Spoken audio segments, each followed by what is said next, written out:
Coming up on Destination Tomorrow, we'll travel to NASA Johnson Space Center to find out why radiation will be one of our major challenges as we prepare for missions to the Moon and to Mars. We'll also travel to Brookhaven National Laboratory to examine how researchers are studying the effects of radiation on human tissue. All this and more next on Destination Tomorrow.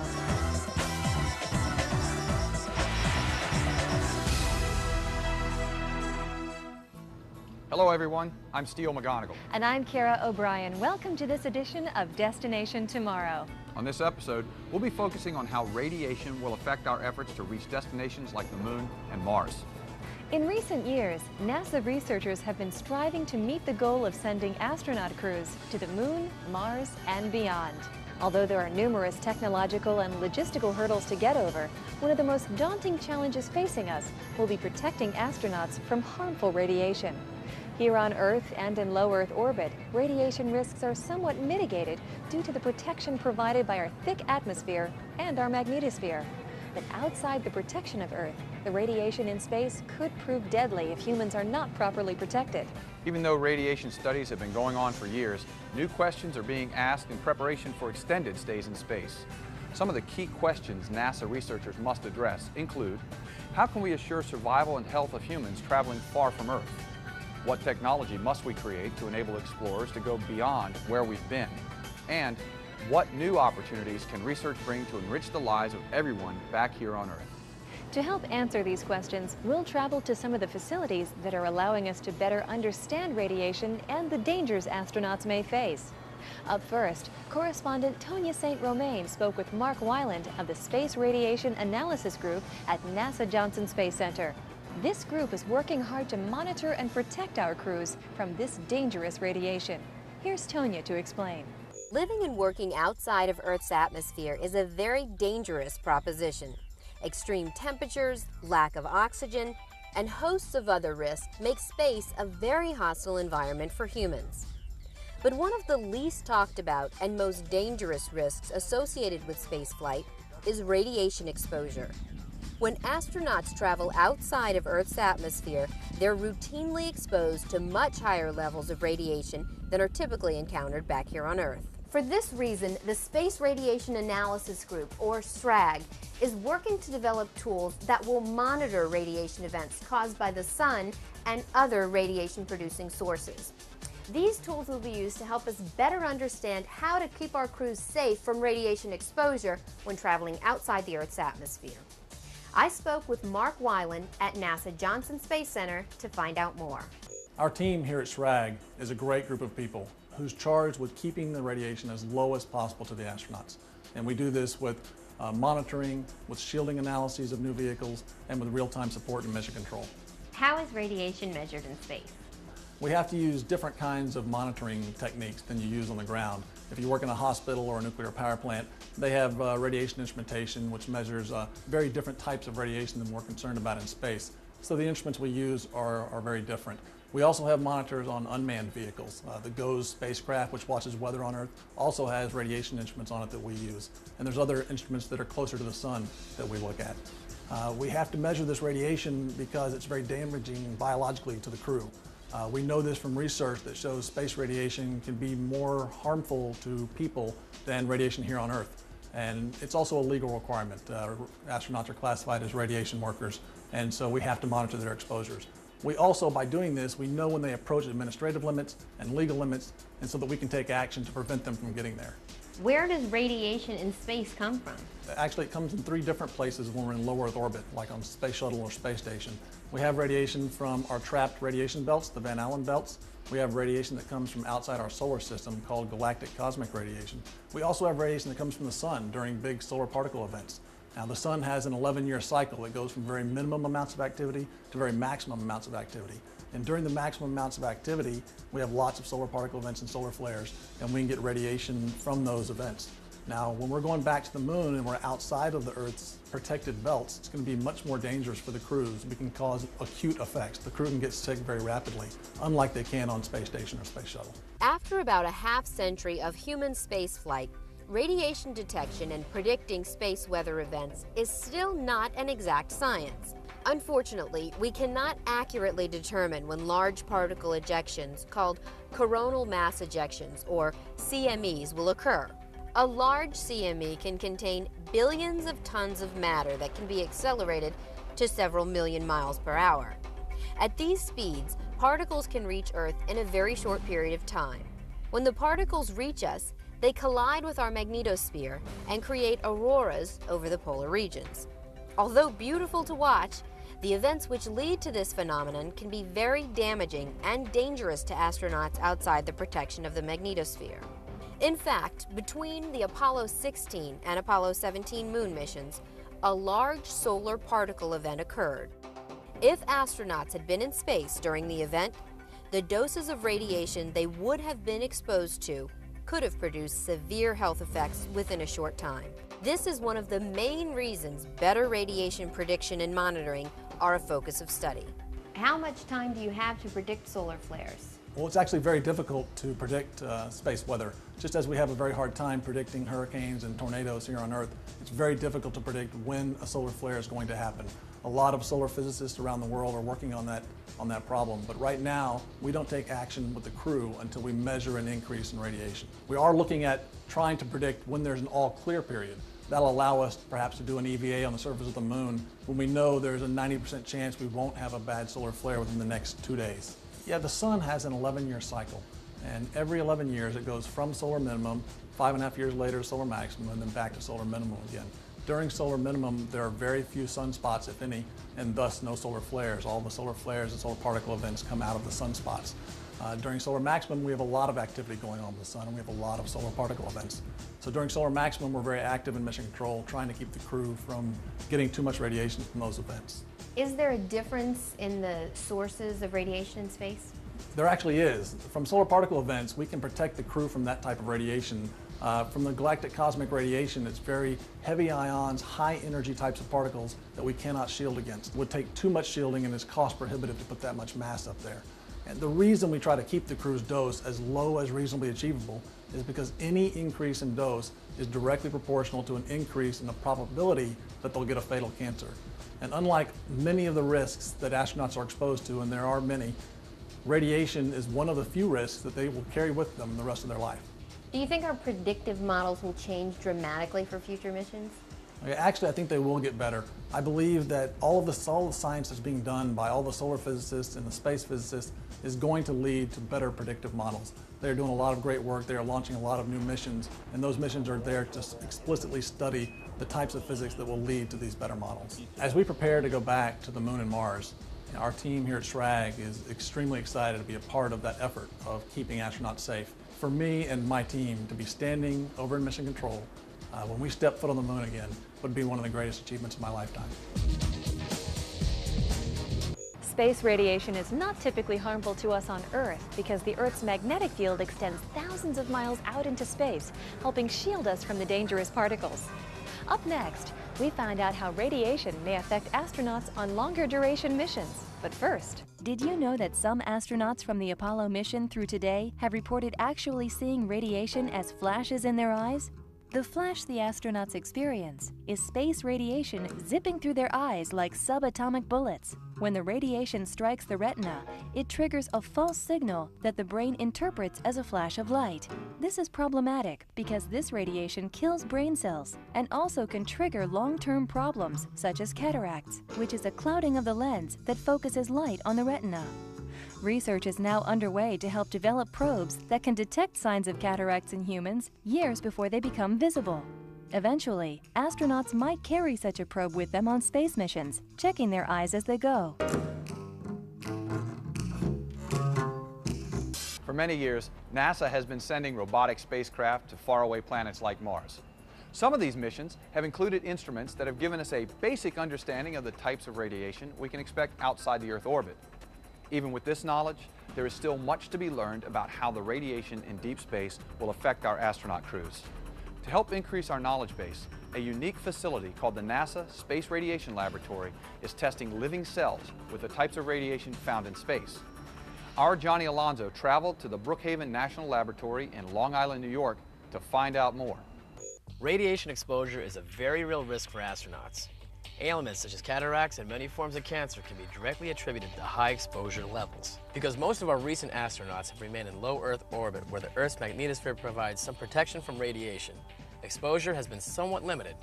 But with future astronauts traveling to destinations like the Moon and Mars, radiation exposure will once again be at the forefront of study. To help us prepare for these dangerous space missions, NASA, in cooperation with the Brookhaven National Laboratory, is conducting research to help us understand the biological effects of space radiation. I spoke with Dr. Marcelo Vasquez at the NASA Space Radiation Laboratory here in Long Island, New York, to find out more. Well, basically, I'm interested to find out if a galactic cosmic ray can kill brain cells. So in order to understand that, we have different models. For example, culture cells and petri dishes, expose them to cosmic rays and see if the cosmic ray can kill brain cells or produce some functional damage. That's one part of my research. The other part is study animals. If after cosmic ray radiation, they have some kind of behavioral changes or functional changes after long terms after their exposure. Basically, we want to try to understand the risk for astronauts for neurological damage induced by cosmic rays. So how is galactic cosmic radiation different from other types of radiation? Basically, we can say that the origin of these galactic cosmic rays are far, far away from us, outside our galaxy. Basically, supernovas well beyond our galaxy explode and produce this kind of tremendous release of energy, and that energy is cosmic rays. So cosmic rays are basically atoms, elements, that travel in the space near the speed of light. And one of the big unknowns is what kind of biological effect this cosmic ray can produce on astronauts. And this is really important for the new exploration mission to go back to the Moon and go to Mars. So our concern is that those cosmic rays, those atoms that are flying through the universe, they have the potential to produce damage. So one of the goals is try to find out what is the best strategies to reduce the risk for astronauts, for example, for Mars mission and Moon outposts and sorties. There's several ways to can protect, and we believe that this radiation risks are it's not a showstopper for astronauts, but there's a lot of unknowns, and that we need to reduce those unknowns in order to send astronauts in a safe way. But no matter what, astronauts with the best shielding, the best strategy, always will be exposed to some level of radiation. How do you simulate galactic cosmic radiation on Earth? We have what is called the NASA Space Radiation Laboratory. It's a facility to simulate the space radiation environment for biology or material sciences. So we have at Brookhaven big machines called particle accelerators. We benefit for that because they can accelerate cosmic rays like iron or carbon to the speed and energy that you will encounter in space. So these big machines deliver in a controlled fashion those heavy ions or charged particles to a target room. And so we can put cells, tissues on molecules in our target area and expose to those cosmic rays to understand what are the basic mechanisms. So the NASA have a research program addressing different topics like brain damage, cancer, DNA damage repair. It's a multi-user facility dedicated to support the NASA Radiation Health Program. How will biological research assist us in keeping our astronaut crews safe? The first step is to understand the mechanism. So imagine this. These heavy particles traveling through your body traverse your cells, your skin, your brain, or liver. And we know for the fact, by our basic research, that when these particles traverse a cell, produce DNA molecule damage. Ionizing radiation is a stream of particles that, when passing through a body, has enough energy to cause the atoms to lose electrons. These heavy ions can damage living cells and may cause changes in the cell's ability to carry out repair and reproduction. This could lead to mutations in an astronaut's cells, which may result in tumors, cancer, genetic defects in offspring, or even death. By one NASA estimate, for each year an astronaut spends in deep space, about 1/3 of their cell nuclei will be hit directly with heavy ions. With this knowledge in hand, a big push is on to better understand exactly how to properly protect our new exploration crews. Can you tell me the risks of long-term exposure versus short-term exposure? Overall, NASA is concerned what is the total risk imposed by solar particle events that will be acute, so a really high dose of radiation delivered in a short period of time. But the good news is that we know how to protect astronauts for that. But one of the big risks is the chronic low-dose exposure to galactic cosmic rays, and we still are thinking what is the best way to protect astronauts for that kind of risk. In one study, it was determined that an astronaut on a 900-day Mars mission, housed inside a conventional spacecraft, would encounter nearly 1.1 sieverts of radiation. That is the equivalent to the amount of radiation one would be exposed to in 550 years on Earth. So what does the future hold for this type of research? Well, I think it's a bright future because for NASA and the plans to return to the moon and go to Mars, radiation is a really critical risk to need to be studied. So our research will play a critical role for future plans. In the hope to better train and disseminate information about effects of these particles on living cells, researchers at Brookhaven National Labs also host a summer camp that teaches rudimentary particle physics to future and current biologists. Coming up, we'll find out how NASA is developing new shielding and protection procedures. But first, did you know that the Concorde jet had radiation detection equipment on board to protect the crews and passengers from galactic radiation?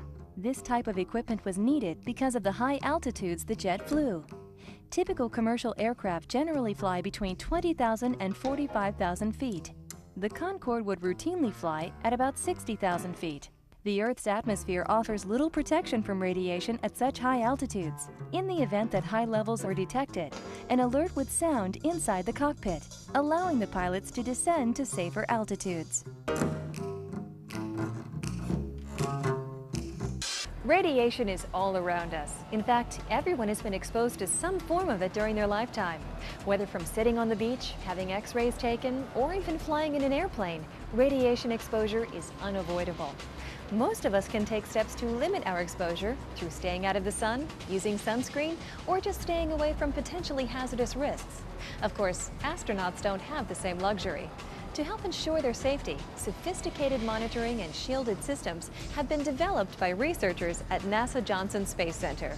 Let's go back to Tonya St. Romain to find out more. Radiation is one of the biggest dangers facing our space crews.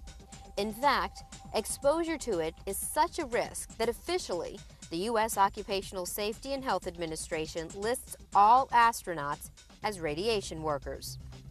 This designation means that over the course of their career, an astronaut can only receive the same levels of radiation as any other nuclear worker.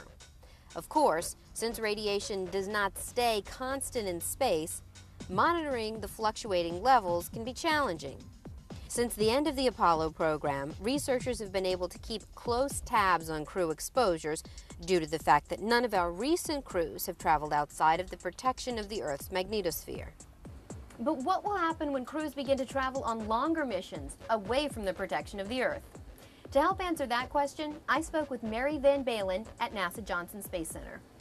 As NASA's radiation health officer, I use the information that's provided from the dosimeters that the astronauts wear in space to assess their radiation exposure. I would think most people are familiar with a film badge that's used in an X-ray suite when they go to get X-rays done. We use similar passive monitors. We use different materials because the radiation environment in space is different, but it's the same basic idea. The crew member wears this badge or this dosimeter and during the time of their space flight, and when they return to Earth, we process that dosimeter, which gives us an estimate of the astronaut's radiation dose in flight, and then we use that to compare to the radiation limits. How do you limit the amount of radiation an astronaut's exposed to? NASA starts off with using scientific evidence to know how much the human body can be exposed to without seeing any clinical damage. So short-term limits or career limits are used. Short-term limits are designed so that the astronaut wouldn't get too much radiation to cause one of the acute radiation syndromes. We also have career limits where we try to limit the astronaut to an increase of 3% of fatal cancer. Radiation exposures have a risk associated with them, and that risk that's most fundamental to NASA is an increase in cancer. And so we try to limit our astronaut crews to no more than 3%. It's kind of an interesting thing because the increased risk of cancer is based on the age at which you first received that exposure. So younger individuals are more susceptible or have an increased risk than older individuals. There's also a gender dependence on that, and so females are considered to be at higher risk for developing cancer. So our limits are set such that we keep the risk consistent across the board of that 3% cancer, but the number itself, or the radiation dose, might be smaller for a younger female. What challenges will crews face when they leave low Earth orbit? With the exception of the Apollo astronauts, all crews have remained within low Earth orbit. And in low Earth orbit, the Earth's atmosphere and the magnetosphere is actually protected. And so the magnetic charge on the fields actually prevents some of the particles from getting in. So the composition of the environment will be the same types of particles. However, there will be more outside of low Earth orbit. So missions to the moon will result in much larger radiation exposures. Going to Mars, those mission durations will be quite long. And so not only will you have a higher radiation field, you'll also have a longer duration within that mission. And so you'll result in larger exposures. One of the major challenges facing us is how to shield astronauts from radiation. Research tells us that some metals are good shields, but weight will be a major consideration.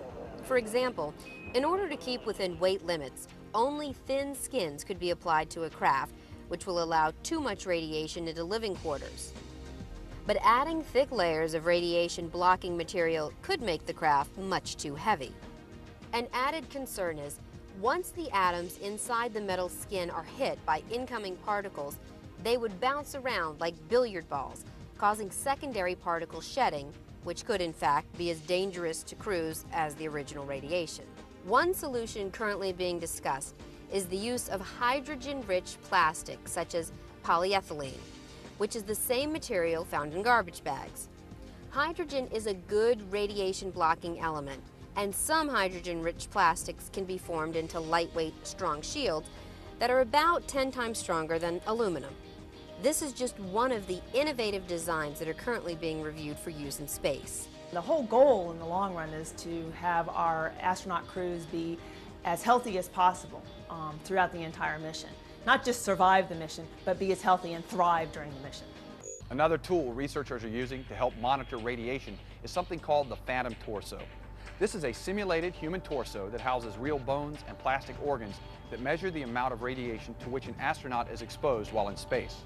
Let's go back out to Tonya, who spoke with Dr. Francis Cucinato, NASA's chief scientist for radiation research. In most science fiction films, threats to space travelers usually deal with aliens, asteroids, and a host of other menaces. But in reality, one of the biggest threats to space travelers is in fact radiation. That's why it's imperative that NASA researchers focus on finding ways to shield astronauts from exposure. I spoke with Dr. Francis Cucinato at NASA Johnson Space Center to find out more. Shielding, one of the things you should think about is that you don't have to shield the entire spacecraft, that you can shield just portions of a spacecraft where you could locate astronauts during a solar storm. The solar storms last from 1 to 2 days, but the peak of the radiation is only over about an 8-hour time frame. So you can save a lot of cost in launching mass by locating the astronauts in one place within a spaceship or a habitat on the moon or Mars.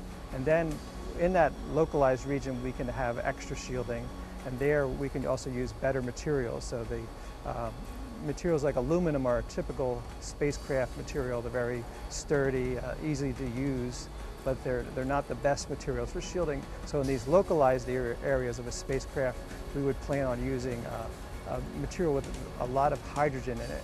So hydrogen turns out to be the best material for stopping ions as they pass through the material. Can you explain how radiation will affect the astronauts? One of the things that's important when you look at radiation effects is that it's a game of risks. So like any other risk, like driving your car or taking an airplane flight. So you really have to stop and say, well, is it worth it to take the risk? So when you look at that question, there's two things that come to mind. One is, what am I doing? So you think, well, I'm going to discover life on Mars, so it's obvious that you will take risks. So you'll accept the risk from radiation. But the other part of the coin is, what is the risk? Because now NASA or the families of an astronaut, they want to know what the risk is, and some of the astronauts too want to know what the risk is. On a space shuttle mission, the risks from radiation are very small. So even if we're off in our predictions by a lot, there's really no outcome to that, or bad outcome. When you go to the moon or to Mars, we know that the risk from radiation is going up. So now the point is that the accuracy of our prediction becomes more and more important as the risk is expected to get higher and higher. This is the basic physics and understanding of these processes has been developed along with the knowledge from us understanding space radiation effects. What are some of the preventative measures you're taking for astronaut safety? We're looking into ways to prevent radiation effects through countermeasures. And the key to countermeasures is knowledge. So if we look again at this problem of going from genetic damage or tissue damage to late effects like cancer, we believe that the way you can prevent this is understanding the whole problem from top to bottom and then looking for an opportunity to intervene and prevent the cancer from growing. So that this has obvious benefits on Earth. One area we're interested in is that it turns out that the ends of chromosomes, which are called telomeres, if they're lost through a radiation event, the deletion of the telomere, that this is one of the mechanisms that causes cancer. So we're looking now at mechanisms that you could use with the drugs or other biological countermeasure, biochemical methods to prevent the loss of the telomere from radiation.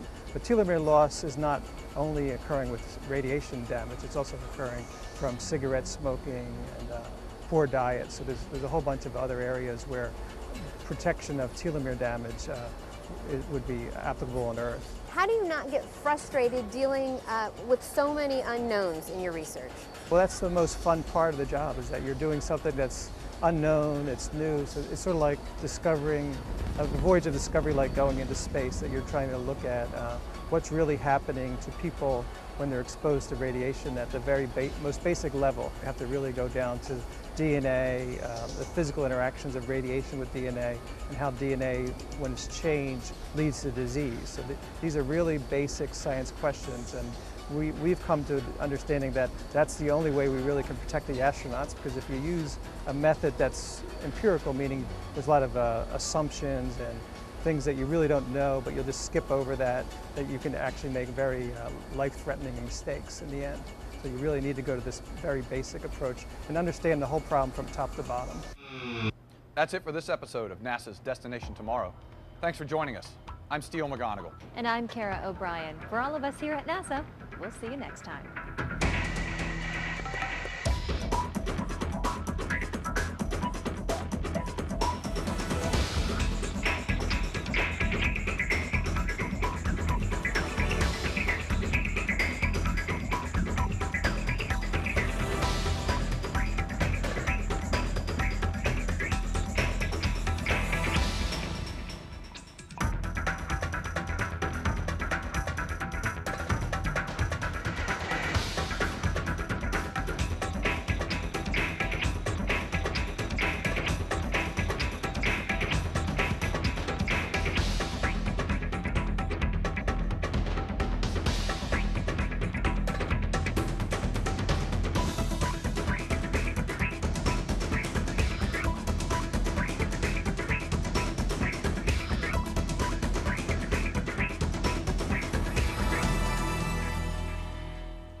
There's only 700 endangered mountain gorillas left in the entire world. And really, they're all found right here in the Central African nations.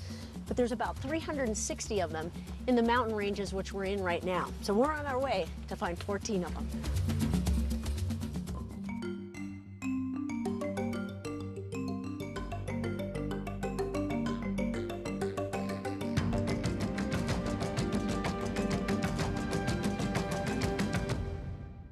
Hi everyone, I'm Julie Scardina here at Busch Gardens, Tampa. And this is Mayombe Reserve, home to 7 western lowland gorillas, one of which was discovered pregnant soon before I left for an African adventure to view gorillas in the wild. Back in 1999, I visited the Central African Republic in search of lowland gorillas. And even though we discovered footprints and food, I never actually saw the gorillas. So recently, when I had the opportunity to visit Rwanda, I jumped at the chance to return to Africa, this time to visit the very endangered mountain gorillas. In the next 30 minutes, you'll witness several life-changing events as we follow the emotional story of Kashina through her pregnancy and explore all that it takes to prepare for a new baby at Mayombe. And you'll join me on my journey deep into the Rwandan forest to see if I'm successful on my second attempt to find gorillas. All this and a whole lot more coming up right now in this episode of Saving a Species, The Gorilla Story.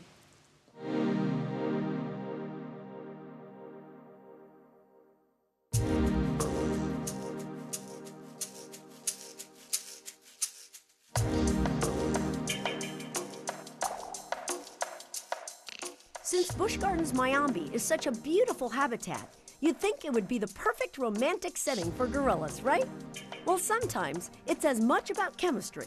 And it wasn't until a gorilla named Senzu arrived from the Denver Zoo that things really started to get exciting. Sure, the possibility of a gorilla baby at Busch Gardens is thrilling, but the staff knows it's so much more than that. They're critically endangered in the wild, so anything that we can do in a zoological setting is going to help them ultimately in the future. So there are reasons to celebrate. It marks a step forward in gorilla conservation, and it will be the first gorilla birth ever in Busch Gardens' 46-year history. That is, if everything goes smoothly.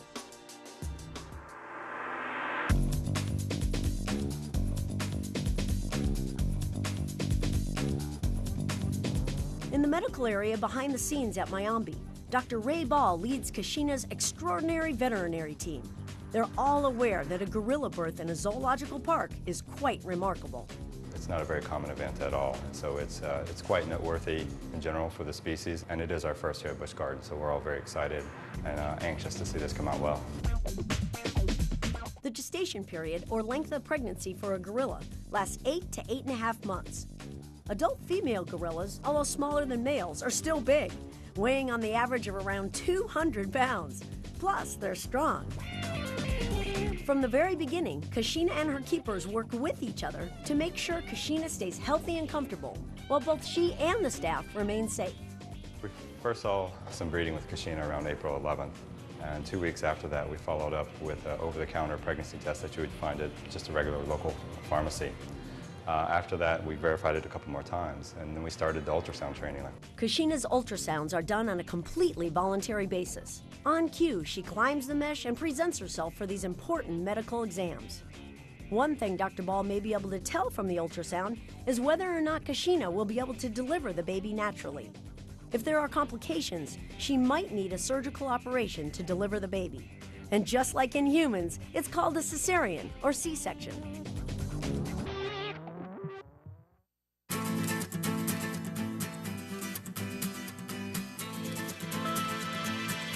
We really couldn't see anything until she was about 6-8 weeks into her gestation. And we wanted to try to follow it the best we could and see if there was anything we needed to do to help us plan for a cesarean, a natural birth, or just something to help her along. So we've been doing it on a sort of an infrequent basis just to see, one, that she's still pregnant, if we can get an idea of the size of the baby, and just, get an overall assessment to make sure everything's going along well. Making sure all is going well during the pregnancy is certainly important. That little circle right there, yeah, that's probably part of the baby. But the team is uncertain how Kashina will react to the baby after it's born. So learning how to be a good mom becomes a big part of Kashina's training. After all, gorilla babies are still babies. They are very tiny in comparison, especially to human babies. They're only about 3 to 4 pounds. Since baby gorillas are completely dependent on their mothers until they're at least 6 months old, the bond between mom and baby is crucial. So the team invents some creative techniques to teach Kashina how to care for her newborn. These are stuffed gorillas that we're planning to use for Kashina's training. What we're going to do is we wanted to use an object that looks similar to a gorilla baby. That way she can get used to seeing it, bringing something up to the mesh, presenting a bottle to it in case we do have that worst case scenario. We have a vest that we wear around, so she sees me holding that baby venturally whenever I'm working with her. They learn from visual. So we're hoping by her watching me carry the animal around that she will learn how to carry her baby around.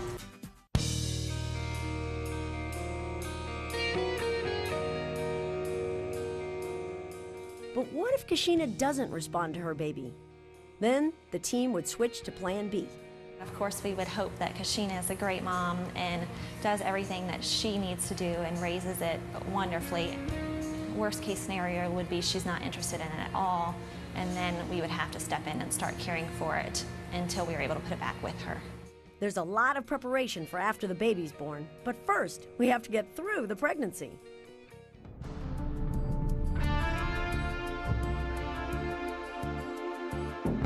Last night we came into the house and we noticed there was a little bit of blood spots on the floor. So we called our vets right away and they told us to go ahead and separate her down and keep a close eye on her.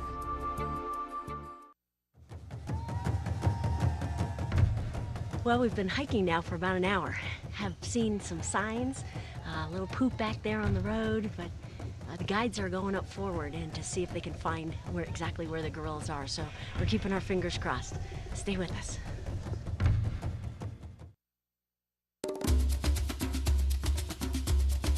Mayambi Reserve is a great place for anybody to come and get an up-close look at gorillas. And over the years, we've been involved in some pretty amazing experiences with them here at Busch Gardens. But you know, regardless of how incredible these experiences have been, I don't think anything prepared me for what I was about to witness in Rwanda.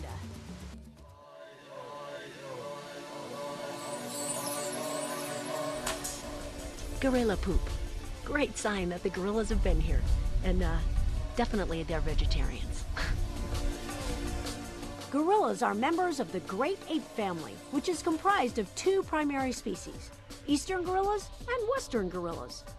The eastern gorilla is made up of 2 subspecies, the eastern lowland gorilla and the mountain gorilla. And the western gorilla's 2 subspecies are the western lowland gorilla and the cross river gorilla. Gorillas are found in rainforests, swamps, or in the case of mountain gorillas, the higher altitudes of Central Africa. Our journey starts here in Rwanda, and after my unsuccessful search for gorillas a few years ago, I'm filled with anticipation. Our guide, Anna Klett, preps us on the limited amount of time we have.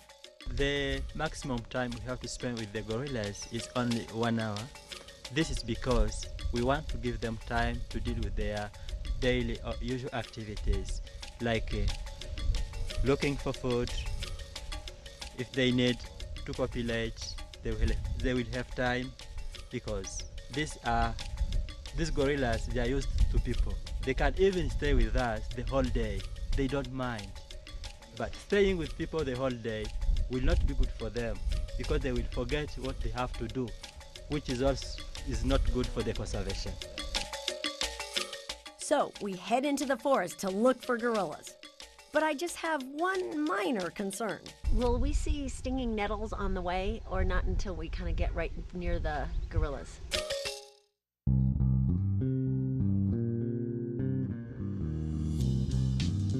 The air is cool, but as we walk, we warm up quickly. Not long into the hike, I think about how significant this opportunity is. There's only 700 endangered mountain gorillas left in the entire world, and really they're all found right here in the Central African nations. But there's about 360 of them in the mountain ranges which we're in right now. So we're on our way to find 14 of them. And along the way, you never know what you'll run across. Buffalo feces. Very, very fresh. Watch where you step. Actually, I'm more concerned about where I put my hands. Who knows? I'm gonna put my gloves back on in case we run into any stinging nettles. All right. One thing's for sure, the park has plenty of the gorillas' favorite foods. Look at, this is what the gorillas feed on, is these little shoots here. They actually just break them off. And look at that. Peel off the outer part, and inside, hearts of bamboo. Very good.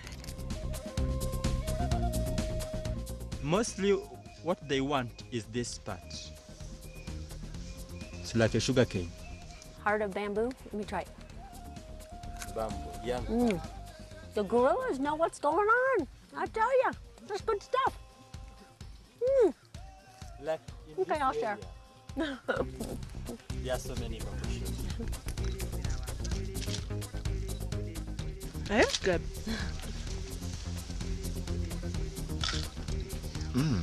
I'm moving out here. It's good stuff. As we get deeper into our trek, I wonder if we're gonna see those gorillas.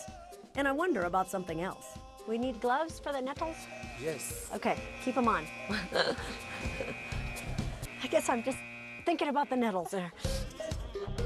Anaclet believes we're getting closer to the gorillas. And as we start a steeper climb up the mountain, suddenly, he does something that really touches me. You're actually asking the gorillas? Yes. Okay. That we are coming, we are approaching. May we enter? And what if they say no? What happens? If they say no, they can. They don't want. Okay. And But if they say don't yes? reply, they will Okay. keep quiet. Okay. Wow. They ask permission. That is so cool. Maybe that's what we didn't do on my 1999 trip. Because today, asking permission gives us great results.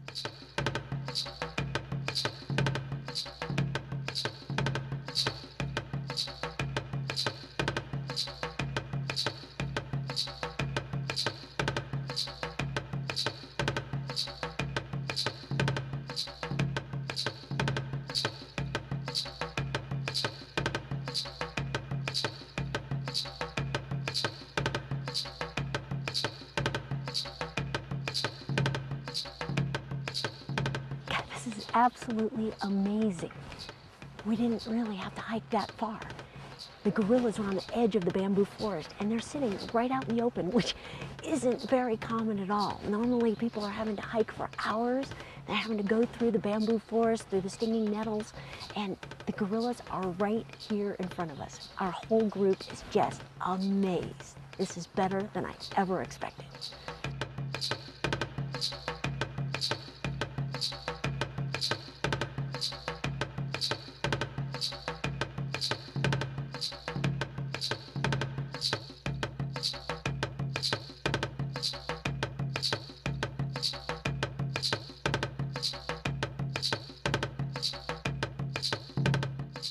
The silverback is 5 yards in back of me right now. He is the largest male of this group. And look at this, the baby is crawling up right in front. I've got to move out of the way because the baby is coming right up to us. The silverback is very protective of the group, and he will actually fight to the death in order to protect them. So that's why we're staying out of the way.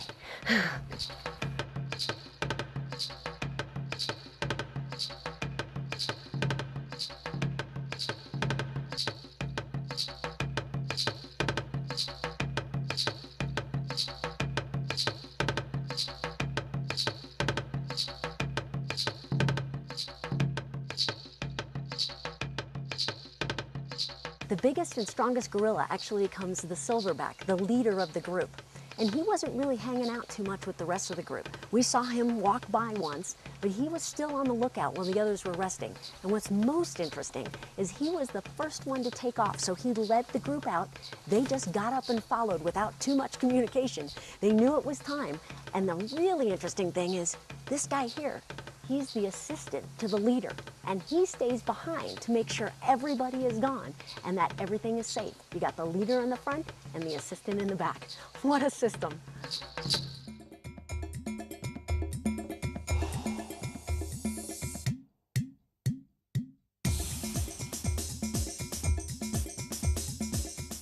After a very quick hour, it's time to head back to camp. Thank you very much. As long as you are within the country, I'm sure you will be discovering many things from Rwanda. Thank you. Thank you. Oh my gosh, this was incredible. Never expected it to be this good. Thank you. And the rest of the group shares my enthusiasm. It's just life-changing in the sense that you have a total appreciation for wildlife and the need to conserve. As a photographer, you want to see at least an eye or nose or something like this. Heck, we come out here today and they're in broad daylight. And they were kind enough to share an hour of their lives with us. It was insane. It was absolutely insane. I never thought in a million years I'd ever get that close to a gorilla. It doesn't get any better than this. Even Anna Klett, who sees the gorillas every day, still appreciates them at the deepest level. I love animals. I love gorillas. I love them. I want them to stay there, to increase their number, so that even my children maybe have opportunity to see them in their future. I love them. I love conservation. What an incredible day. A day that none of us would trade for the world. And as it comes to an end, I remember something that struck me when I was watching the gorillas. Something back home that I have to look forward to. When I see these babies, I think of Kashina, who's pregnant right now at Busch Gardens, Tampa Bay. We're all waiting, we're doing everything we can to make sure it's a healthy and successful birth. Okay, I finally found why we're actually wearing the gloves. These are stinging nettles. And if they get on your skin, they actually burn. And it doesn't go away for quite a while. So that's why we were told to wear the gloves. They're right here in the area of the gorillas.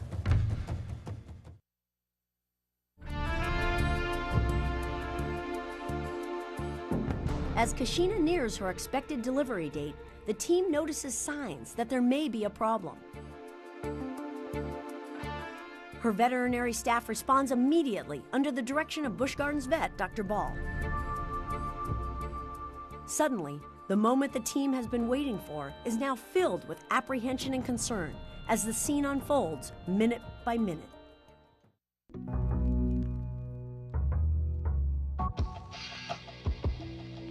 Quickly, Kashina is prepped for an ultrasound to determine the severity of the problem.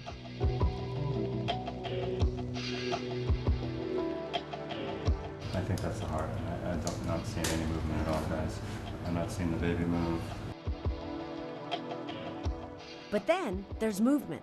Right down there. Nope, I think. Yep. There's something going. I'm just gonna try to count that.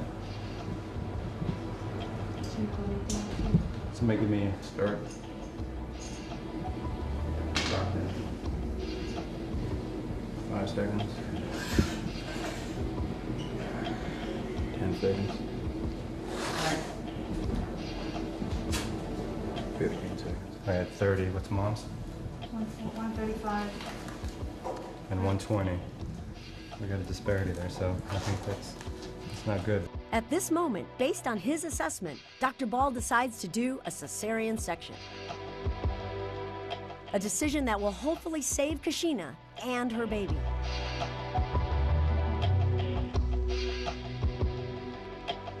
Preparations are made to do surgery in the OR.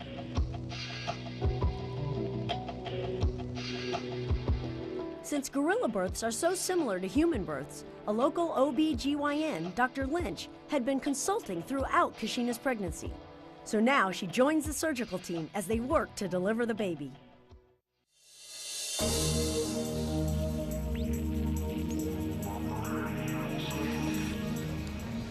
She's good. And then, the moment we have all waited for. A healthy, hefty baby boy. Baby Belingo has finally arrived.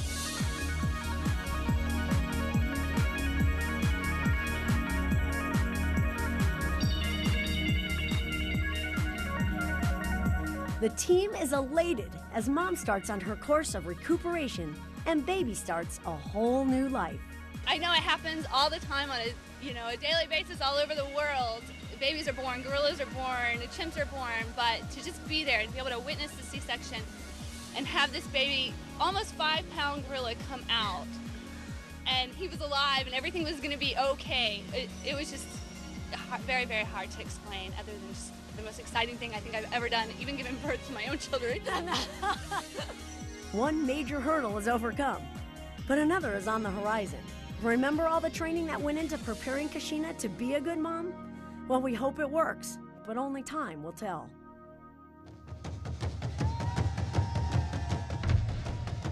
For the last 8 years, we've actually supported a program in the Congo called Mbeli Bai. And even though those are lowland gorillas as opposed to these mountain gorillas, it's all information that's added to what is known about gorillas. And as a matter of fact, just a few weeks ago, it was discovered at the Mbeli Bai project that gorillas use tools for the first time that was ever documented, which is a pretty amazing thing. Our guide told us that this is actually a type of squash, which is elephant food, but that the gorilla babies use it as a ball toy. Now, if that's not human, I don't know what is.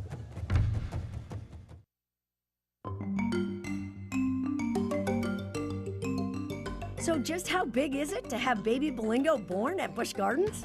Absolutely huge for us. This is the first gorilla birth at Busch Gardens in Tampa, so we've been waiting for this for quite a long time. So as you can tell, everybody's really pumped up.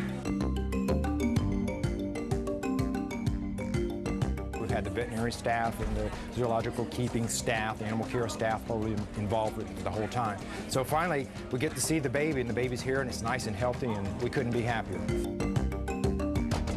In the 10 days it took Kashina to recuperate from giving birth, the Busch Gardens team cared for Belingo 24/7, all the time wondering, how risky is it to introduce Kashina to her newborn son?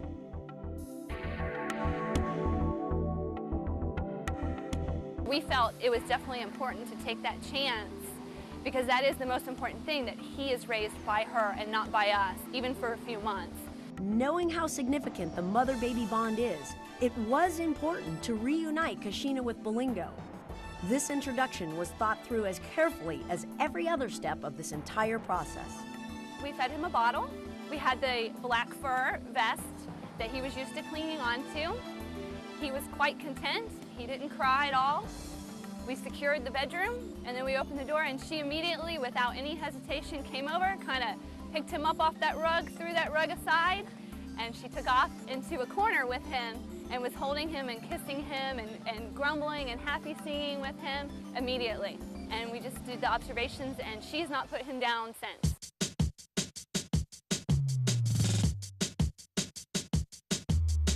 And that's a good thing, since gorilla babies stay close to their mothers until they reach 4 to 5 years of age. This relationship is instrumental in the well-being and healthy development of young gorillas. Dr. Chris Whittier knows the reverse side of this all too well. As a field veterinarian with the Mountain Gorilla Veterinary Project in Rwanda, he sees the results of orphan gorillas firsthand. But the mutual benefits of information shared between programs like MGVP and zoological parks is apparent to Chris. We're very fortunate with this wild population because so much is known about gorilla medicine from zoos. So, we have the basic anesthesia protocols, and we have some idea of what normal blood values are and all of those sort of things. So basically the veterinary medicine that's been done with zoo gorillas is a very good starting point for us. And yeah, there are some subtle differences with these gorillas, but not a lot. In return, information from programs like the Mountain Gorilla Veterinary Project may lead to techniques that help preserve this extremely endangered animal. Threats such as habitat loss, hunting them for bushmeat, or poaching the parents in order to abduct the babies remains a challenge. Believe it or not, snares like this are still being used to trap wild gorillas. orphans are still found. And that's how Chris came to know this eastern lowland gorilla, a 3-year-old male that had been taken from his family and was malnourished and traumatized. Chris hopes to rehabilitate him and return him to a family group when he's older. But there are some bumps in the road. You know, a lot of people imagine that it must be, great to have a baby gorilla in the yard. And yeah, sometimes it's great, but it's also, it's an animal that shouldn't, be living in the yard. And he's quite a handful. He's almost 70 pounds now. And he's probably stronger than I am. I liken him to, a 3 to 5-year-old child that's as strong as a 30-year-old man. So he's quite a handful.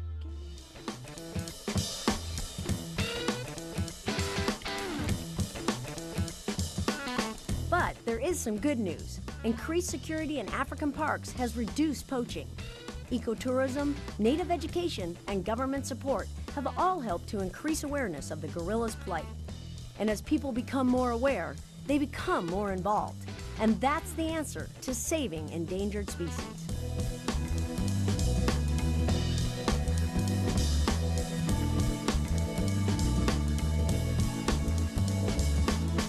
Back in the U.S., we can do our part in conservation through education. And today, Kashina and Bolingo are doing great and can be seen at Mayombe Reserve. Kashina is a doting and caring mother, and Bolingo is exploring his new environment from a perfect vantage point.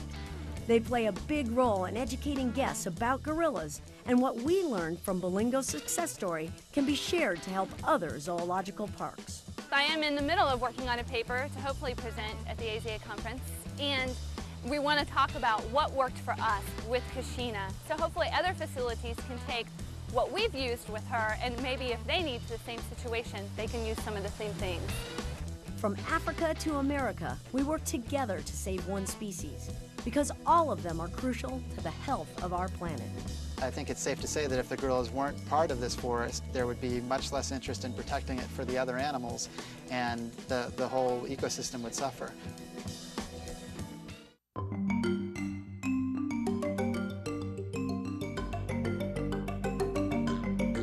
The birth of Bolingo was remarkable for many reasons. In addition to making history here at Busch Gardens, he's a new link in the gorilla's species survival plan, and he'll play an important role in education and demonstrating just how amazing gorillas really are. From Busch Gardens and SeaWorld, I'm Julie Scardina. Thanks for watching The Gorilla Story. Hi, I'm Jenny Bush, Conservation Ambassador for the Anheuser-Busch Adventure Parks. SeaWorld, Busch Gardens, and Discovery Cove are dedicated to the conservation and preservation of wildlife. And we believe the stories like the one you just experienced need to be told. The primates featured in this program are just a few of the many species that benefit from the SeaWorld and Busch Gardens Conservation Fund, a nonprofit charitable organization dedicated to habitat protection, wildlife research, animal rescue, and conservation education. Your support to the continued viewing of programs like this is appreciated. I encourage you to learn all you can about animals and their environment. Remember, we're all interconnected. What happens to them eventually happens to us, so we need to protect them and their habitats. Together, we can make a difference.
Hi, welcome to NASA 360. I'm Jennifer Pulley. Let's get this show started right off the bat. What do you think is the highest profile and hardest job at NASA?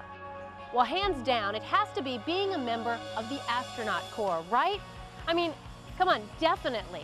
At any given time, there are less than 145 astronauts in the corps, which means only the best and the brightest get the chance to fly. And let me tell you, you certainly have to be one of the best and brightest to keep up with the demanding training that comes with the job. So, what's this training like? Well, today on NASA 360, we're going to spend some time finding out about it. We'll also see what it takes to get our astronaut crews ready for a flight. Johnny Alonso flew down to JSC in Houston to check it out. Hey, how's it going? I'm Johnny Alonso.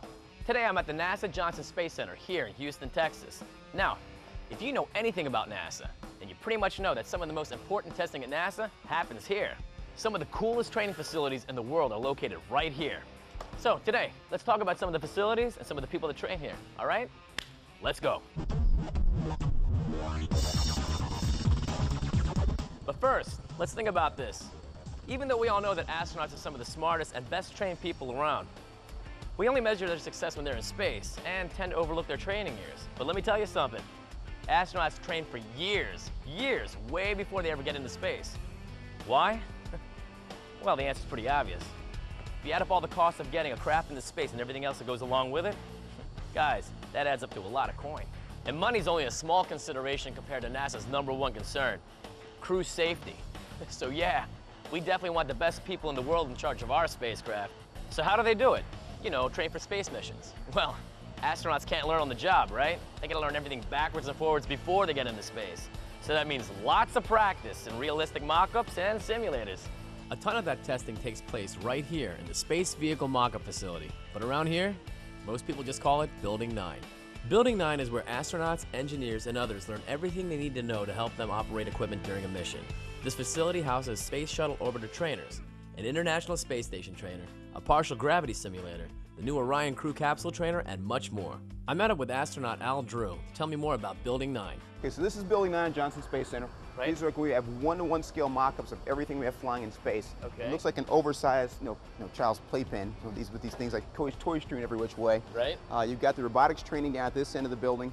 You've got all the shuttle crew training on this side, and then you've got the space station. Again, a 1-to-1 mock-up of the space station over at the far end over here. So it just depends on what training you're doing that day. We'll decide which part of Building 9 that you wind up in. Well, let me ask you a question. How realistic are these mock-ups? The mock-ups are incredibly realistic. Are they? After working on these for about 7 or 8 years before I got to go fly, I had the same question: how realistic are these mock-ups? Yeah. And we don't get to get on the shuttles until we're really assigned to a flight. Of course. And so I'm on there about a month before launch on the Space Shuttle Endeavour, working on this, working in lockers, and I kept having to tell myself, okay, this is the Space Shuttle Endeavour. This is not a Building 9 mock-up.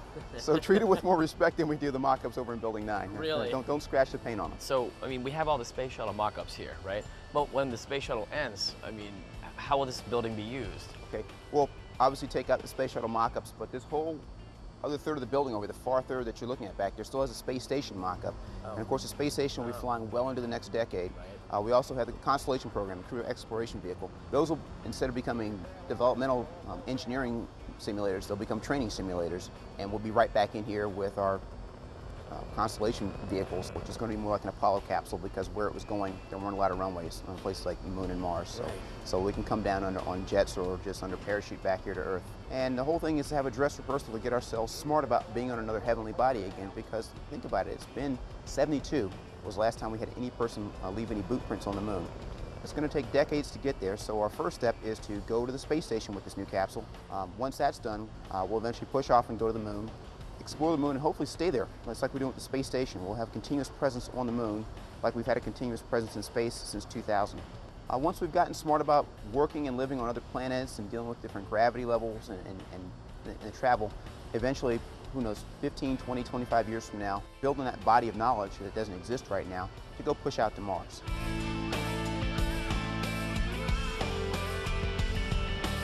We're walking up into is the upper deck of the space shuttle. It's got 2 different levels to it. So you've got the mid deck down below us, which seats 3, and the top deck here, which seats 4. And this is the part we use mainly for all the flying when we're doing landing, launching, and doing rendezvous. Mainly designed for zero G, so there's no graceful way to get in and out of here when there's weight on your body. It's all right. Look. Yeah. Nice. Yeah, when they talk about more switches in the space shuttle, here's where that comes from. Apparently. There's a switch for everything in here. All right, so, here at the facilities, I mean, you get prepared for a lot of things, but tell us about some of the things you can't prepare for. Okay, yeah, when we get to space, we're prepared for the technical part of it. Right. We know where the switches are, we know where our scripts are, we know how to deal with emergencies. But what you really can't get prepared for is just the emotional effect of being in space. We've done that big rumble and fire, and you ride up into space, and now we're weightless, and that's kind of cool. And then the first time I had to go look out the window, and I can see the curvature of the Earth. You can see the limit of the atmosphere. You see the profiles of thunderstorms that were thousands of miles away. And of course, it's this inky black, this void of space out there beyond us. And the first thought that came to mind was, man, we are not in Kansas anymore. And there's the Earth going by at 17,000 miles an hour, so I was like, no, there's no going back going, hey, Commander, I've got second thoughts about this. Yeah, I left something at home. Yeah, we're committed, we're up here and we're doing this. The other thing is that you think in terms of 2 dimensions and 1 gravity. You talk about a house being 3,000 square feet, but if it's a 10-foot high ceiling, you've now got 30,000 cubic feet, and you don't think about that because so much that's above you. Now, you've been down to that downstairs in that mid-deck. There's 7 of us down there trying to get meals at the same time. It's like a phone booth. And finally, on about the 3rd day, I had this epiphany. I just pushed off on the floor, did a half flip, landed on the ceiling, just kind of sat up on the ceiling and had my Cheerios upside down. And of course, everybody's down the floor jostling each other, and I had the whole volume up there to myself. It was like I'd just gone to a whole other room. So those are things that you just can't ever train for. You have to go up there and experience it. Al, I can't thank you enough, man. Oh, my This pleasure. was a lot of fun today. Great having you aboard with us. Thank you so much, and it's obvious you really enjoy what you do. What up with the key? Let's start this thing up. I'll get this thing cranked up. Let's go.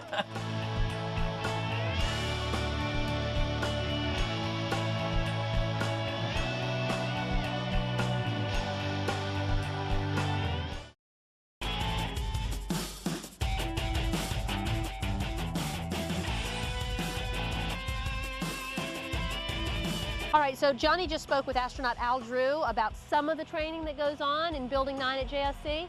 Yeah, but what about all the other training that goes on down there? Well, here's Johnny again to talk with Building 9 Facility Manager Tim Reynolds to get a little more in-depth information. Tim, thanks so much for your time today. Yeah, no problem. Awesome. So, Glad to have you here. Thank you. Tell us a little bit about the mock-ups.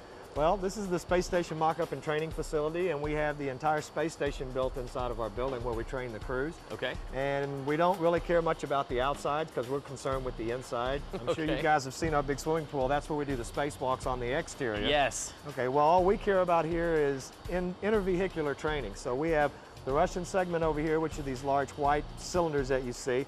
Back behind me is where the U.S. portion of the station starts with Node 1 or Unity, the airlock where we do our spacewalks, the U.S. lab, and now on the far end we've added the international partners modules from the European Space Agency and Japan.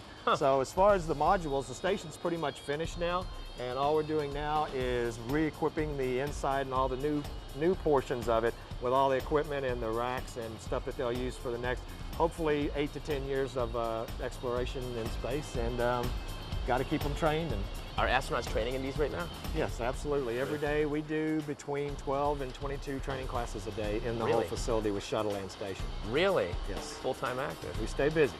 Let's take a look around. Sure. Awesome. Tim, this is wild. Where are we? We're in the Russian service module. Yeah. This is at the very aft end of the space station. Okay. This is, we really couldn't live on the station until we got this module up. Okay. Because it has, as you see down here, the guidance and navigation computers. These are called SSCs, or space station computers, and these are the command and control computers for the entire space station. So all of your caution and warning, alarms, environmental systems all can be controlled from here. Okay. And these are of course tied to the ground at all times. Right. So, we're always in communication with the ground. And this is the main computer center of the space station. Really? The space station does not have a central computing facility. It's all in with laptops. Check it out. Really? Yep. Back over here, this is the caution and warning panel. This is going to tell you if you have any leaks, any fires, anything going wrong that you have to address. Of course, we have the same thing in the shuttle, same thing in the U.S. segment. What do we got over here, man? Back up this way, we've got, well, of course, if you look and see these holes down in the floor, are these red circles that are shown here. Yeah. These are actually windows. When the space station is about to be approached by the shuttle, it stops. and the shuttle will do a pirouette maneuver and rotate 360 degrees. Okay. Well, this is where the two astronaut and cosmonaut are shooting high-res digital photos of the bottom and top of the orbiter so we can send that down for analysis. Oh, cool. For the check all the tile. And then back up this way, this is kind of like the living quarters and the kitchen. Your water dispensers and everything are up here. This is a basic table. We don't have it really decorated out because we don't serve meals in here. But this actually folds out. It has slots for food cans, Velcro everywhere. Nice. So you can stick your utensils. And it's a nice place for the crew to gather and actually get together at the end of the day and have a meal. Last but not least is the sleeping quarters. There's 2 sleeping quarters in the service module. This would be one. You'd have a sleeping bag behind you on the wall here. Okay. You got a small light up here. You'll have a table for your laptop computer so you can check email. Wow. And you know, we actually have a window where you can look down and look at the Earth if you want. So 2 of the astronauts or cosmonauts will live here. Sure. One lives in the U.S. lab in what we call the TAS, which is about the same size as this, but it's just built into a wall rack unit. We have different ways of training to repair tiles. We have metal covers that we can actually put over damaged tiles and screw down. You can see the pattern here. Right. If we have severe damage like you see in these really deeply cratered tiles, we have now an ablative called STA54 that we created here at NASA, and we basically go out and fill this. We have 2 ways to fill it. We have little caulking guns if it's a small damaged part, and we have a big gun if it's a big part that we have to fill. This will burn about halfway off during re-entry, but it still gives us the thermal protection to keep the orbiter safe. Right, enough to keep it going. And then we have to also look at the problem as, you know, say you have a small gouge in a tile. Okay. Okay, first thing our people have to do is analyze where it is, what's underneath it, and in a worst case scenario, can this damage the orbiter? Because to put a crew member in a suit, go out and do a spacewalk, and sometimes even go underneath the space shuttle, where we can't even see them, could be very dangerous for the crew member, for starters. Number 2, if we miss and we bump them into the shuttle, we could do more damage than we had to begin with. So that has to be taken into consideration. You know, what is the benefit if we just leave it alone? Would you get damage like this? Oh, we get damage like this on almost every flight. Little pieces of ice, pieces of foam fall off, strike the orbiter as it's going into ascent. And really the first 2 minutes are what's really important because the air is so thick it can move little pieces of foam or debris at a high rate of speed. Once you get past about 2 minutes, the air is so thin, even if something flakes off, it's just going to kind of bounce off the tile. So what are you showing us next? Well, this is our 1G trainer of the Orion capsule, and this is going to be the replacement for the shuttle. I don't really call it a replacement for the shuttle. It's going to follow after the shuttle. All right. This will be our replacement vehicle to go to the space station, hopefully go back to the moon, and then maybe someday go to Mars. We have several seat configurations for this. We have a 4-person, which would be to go back and forth to the moon, and we have a 6-person configuration to go back and forth to space station. Now this will launch on top of a rocket, and you're only going to be in this for a couple of days, you know, 2 days to the space station, 2 or 3 days to the moon, then down to the surface. Right. So it doesn't have to be that big, and it doesn't need that huge cargo bay that the shuttle has, because we're not hauling space station up. We don't have the seats in because right now we've been looking at where to store everything. And when the seats are in, you can't really get to anything under the floor. So once you get in space, you fold those seats up and you have access to the storage compartments. If we step over here, well, I'll show you what's called the aft bay trainer. Okay. And this will show you where we have basically the outer pressurized segment, which is out here. Right. And then the inner pressurized segment. So now we are inside of the Orion capsule without the floor and without the outer walls. So this is your floor level now. So you got the seats out and you're in space. Well, here you've got a lot of your avionics and controls, life support systems that stay here all the time. But you have to store harnesses, bags and bags of food, you know, for days, for 6 crew members. And this allows us to get in here and figure out where we're going to put all these bags, all this stuff in there, but it doesn't make us have to tear the seats out every time. So we can do our storage configurations here in just a, you know, plywood and aluminum mock-up that works perfect, you know, that was built for us, instead of having to tear that apart when we want to get that ready to do a suited evaluation with astronauts. Tim, thanks so much for your time. Hey, great to have you. This was a lot of fun. Always welcome here at JSC.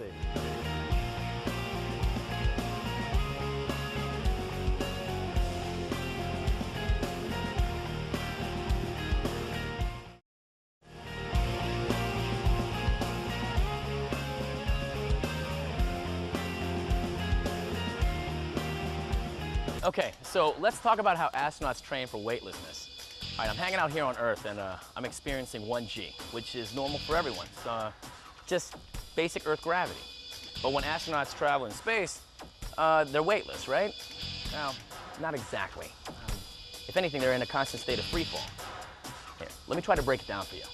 There is a big misconception out there that astronauts in space are floating because they're weightless. But it's actually not true. If an astronaut is orbiting Earth, let's say 100 miles over our heads, they do weigh a little less than us, but only by about 5%.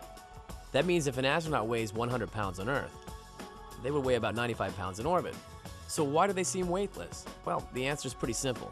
They're in free fall, like that weightless feeling you get on some roller coasters. Or maybe you've seen people in free fall when they skydive. Well, without the wind rushing by the skydiver, they might feel as if they were floating. Well, astronauts are basically doing the same thing as the skydivers, but instead of falling toward the ground, they're actually falling around the Earth in a constant state of free fall. Because astronauts are so high up and are traveling at over 17,000 miles per hour, they seem weightless, or like they're floating while falling toward the Earth. So that's the basic idea. But how do astronauts get that type of feeling back here on Earth? Well, there's no magic machine that can get them that exact feeling, but one way of doing it is through the Reduced Gravity Research Program flight. What's that? Well, that's basically getting an airplane to dive steep enough to create that reduced gravity feeling. You know, weightlessness. Here's what actually happens. As the airplane climbs to about 32,000 feet, the pilot quickly dives to a steep angle. As the plane falls, it produces about 25 seconds of weightlessness. Every object and person not strapped down will float around the cabin. Then the plane levels off and climbs back to a higher altitude. Then it falls again for 25 seconds. A typical flight will generate 20 or 25 minutes of weightlessness chopped up into little 25-second segments. If you're careful and do a lot of planning, you can get tons of stuff completed in these little 25-second segments. You may have seen this in the movie Apollo 13. A lot of the weightless scenes look real in that movie because they were. The movie studio built a complete model of the Apollo 13 spacecraft and placed it inside the Reduced Gravity Research Program airplane. They filmed the weightless scenes 25 seconds at a time. And by the way, this plane has a nickname. It's called the Vomit Comet because so many people hurled during the repeated up and down motion of the jet. Man, we just had lunch. I am not getting on that thing. Look, other than climbing on board an airplane to get reduced gravity training, there is another cool way to train. Would you believe at the bottom of a huge swimming pool? Yeah, astronauts train at the world's largest indoor swimming pool called the Neutral Buoyancy Laboratories here at JSC. Now, I'm not joking when I say huge. I mean, this tank holds 6.2 million gallons of water. It's 200 feet long and 40 feet deep. Astronauts train for spacewalks on full-size replicas of space station modules and can spend about 10 hours underwater for every hour they spend walking in space. Let's check it out.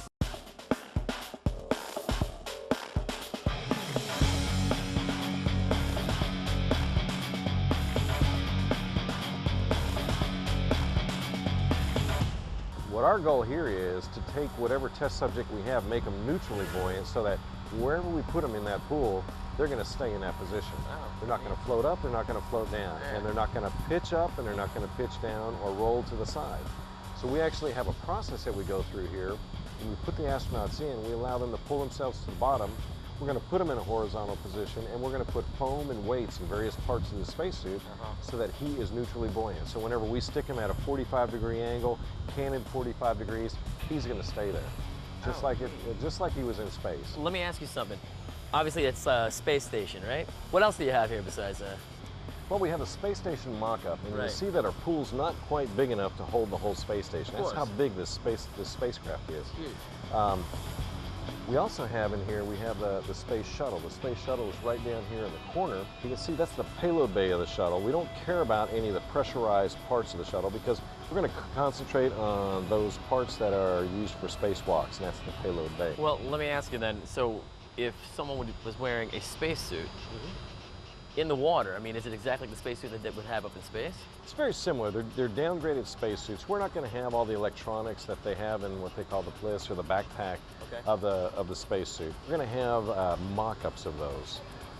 And all of our systems that are typically in like the backpack, those are going to be land-based systems. So our guys are actually running with umbilicals. And if you look at the pool, you can see the umbilicals running across the surface. If you were to pull those up, you'd have a big white fish at the end of it. It'd be an astronaut. Is it almost like being, you know, experiencing weightlessness in the water? From our perspective, it looks awesome. It looks like they're just out in space. Yeah. But you know what? From the astronaut's perspective, he's feeling the effects of gravity. Whenever we flip him upside down on his, what we call an inverted position, heads down position, all the blood is running from his legs into his head. So he's feeling all that, you know, all that pressure in his head. He's also feeling the weight of his body on his shoulders. So we actually have limitations on how long we'll allow the crew persons to run any inverted operations, just to avoid any sort of injuries that we may have there. So I know that you have a couple astronauts in the pool. Talk to me about some of the other divers that you have. Well, we typically have 5 support divers for each astronaut in the pool. We're going to have 2 safety divers. The safety divers are there to watch the astronaut and make sure that they're not picking up any cues that the astronaut may be in distress. We also have a utility diver, and a utility diver is the person that is following the crew person and sort of assisting them. Then we have another type of diver, and that's called a float cam diver. And the float cam diver is there to make sure you get good close-ups of what the astronaut's doing. So we have a total of 5 divers that are actually following, 2 safety divers, 2 utility divers, and 1 float cam diver that are following each crew person that's in that pool. So Mike, do the astronauts and the divers worry about getting a case of the bends? Well, actually, we try to address that. We're breathing nitrox. Both our scuba divers and our astronauts are breathing nitrox. As far as the scuba divers, whenever you breathe nitrox, it's going to bring that depth of the pool from 40 feet down to up to about 17 feet. So you never really get into the case where you got to worry about any kind of decompression sickness in here. There are some other concerns that we may have, but as far as the bends or anything like that, we're going to be all right. Hey, so what's going on now? What are they doing over there? Well, from the time, it looks like the session's about over. So what they're going to do is they're going to bring the crews over to what we call the donning stand. It's you can see the yellow straps coming out of the water. Totally. They're actually going to attach the crews onto that donning stand. They're going to use the crane to lift them out. Ooh, can we go downstairs and take a look at this? Let's go take a look. Let's go, man. Let's go. Come on. Right now what they're doing is pulling the crew out of the water. Okay. You'll notice the crew's actually attached to the structure so that they don't fall off. They're actually latched on, and then we have a safety strap also on there. Oh yeah, I can see that. I can see it. So as they get them up above the height of the deck, they're going to swing them in over the deck. They'll lower that stand down on the deck. So right now they're taking all the peripheral stuff out. There's a mini cam they took off and taking the tools off. Right. Trying to offload that suit. Yeah, this must be the rough part for the astronaut. He's like, get me out of this thing. I've been in here for 6 hours, you know? Mike, this was wild, man. Thank you so much for the great tour of the NBL. Hey, it was our pleasure. All right, man. Come on back out and visit us. We most definitely will. So as you can see, there certainly is a lot each astronaut has to learn before they're ready to fly. Well, what about you?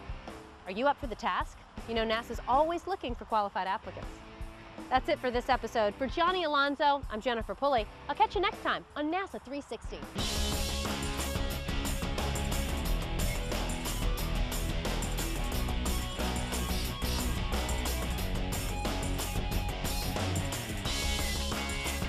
Hey, that's it for this episode. For Johnny. Catch you next time on NASA 360. They're coming to take me out. I'm hanging out here on Earth and I'm experiencing 1G. You know, it's 2.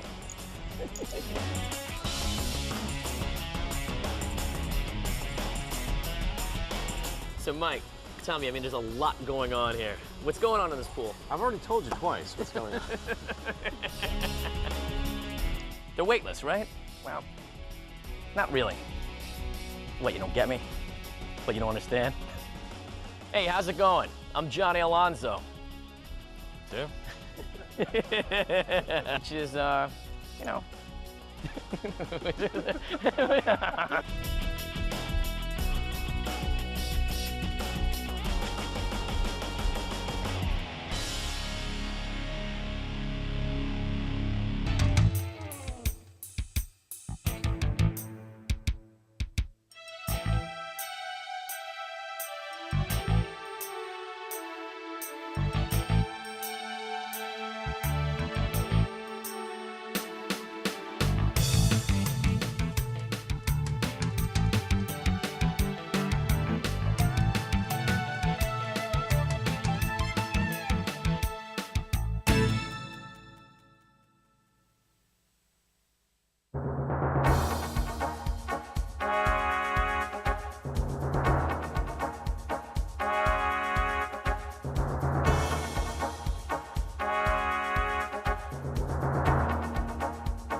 applause. Thank you, mamas, for getting them all ready. I got 2 of my own. That's a hard job, isn't it? Getting them all out the door. So, yay. I heard that you're going to be talking about, or are talking about, being creative at the library. Is that true? And using your imagination. Well, guess what Jess and I are here today to do? To see if you have your imagination turned on. That's right. To see if it's on. My name is Miss Debbie, and I used to be the children's librarian and used to work with that lady right back there. Who is that? Miss Donna at Smyrna Library. But the more important thing is that this fellow right behind me is my cousin Jesse. I want you to give him a big hand. Mr. Jesse, who can guess how old he is? Take a guess. 42. You're holding up good, Jess. Oh, what? Anybody else? 17. You're getting on up. Who else? Anybody else? What do you think, baby? 12. Oh, you went down a little. You went down a little bit. 5. Oh, how old are you, Jess? He is 14, guys. When he was 4 years old, I want you to raise your hand if you're 4. When he was 4 years old, he started playing the keyboard. Do you think he used his imagination and his creativity? Oh, yeah. So he's the big one that's here today, that I'm so glad that he's here. All right, well, I tell you what. Let's get started by singing an old song. Everybody stand up. If you're happy and you know it, Mr. Jess is going to play with us. Here we go. Ready? Here we go. If you're happy and you know it, clap your hands. If you're happy and you know it, clap your hands. If you're happy and you know it, then your face will surely show it. If you're happy and you know it, clap your hands. If you're happy and you know it, touch your nose. Funny face. If you're happy and you know it, touch your nose. If you're happy and you know it, then your face will surely show it. If you're happy and you know it, touch your nose. If you're happy and you know it, stomp your feet. If you're happy and you know it, stomp your feet. Oh, if you're happy and you know it, then your face will surely show it. If you're happy and you know it, stomp your feet. Excellent job. Give yourself a round of applause.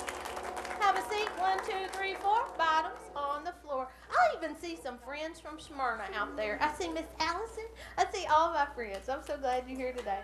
Hey, you know what? The first thing we've got to do is see if our imaginations are turned on, right? We can't do this if it's not. Jess, did I bring anything? Let me look over here in my magic bag. Hey, I did. Look what I brought. That's right. Look what I brought. A doctor, or it's that big long word Miss Debbie can't say. She said it. A stethoscope. But that's not what this one is. Look how different it looks. It's round on both sides. This is the great Imaginator. Did you hear that? The Imaginator sees if your imagination is turned on. I am coming out. Now, but there's one problem. When we get a little older, sometimes our imagination goes kind of down. But guess what? Yours is popping. Watch. Woo! Did you hear that? Oh my goodness. Now watch what happens when you put it on a mama. Watch what happens. Oh, it's in there. It just hadn't been used a whole lot. All right, let's try one more spot. Who else? How about this one? Can I put it right on the end of that? It might blow it up. Let's see. Are you ready? Woo! Did you hear it? Did you hear it? Oh, let's try one more. Let's try one more. One more, mama. One more. Oh, are you ready? Oh. Boy, this thing's good, isn't it? Let's see what happens when we put it on this Deb. Are you ready? It might blow up. You think? Here we go. Uh-oh. Not good. Well, guess what our job is today? Is to make sure everybody has got their imagination turned on. So now we got this out of the way. once we get to doing all this imagination and it's floating up in the sky, where are we going to put it, Jess? Did you bring anything today? I wonder if there's anything we could put it in. Did you really? That might work too. Let me try this magic bag. Oh, hey, are you using this, Jessie? You're not using that? That'll work. Let's see if it's empty. It looks like it does. Oh, is there anything in there? Nothing in there. What do we need to fill this up with? Money. I heard it. Go, Mama. What do we need to?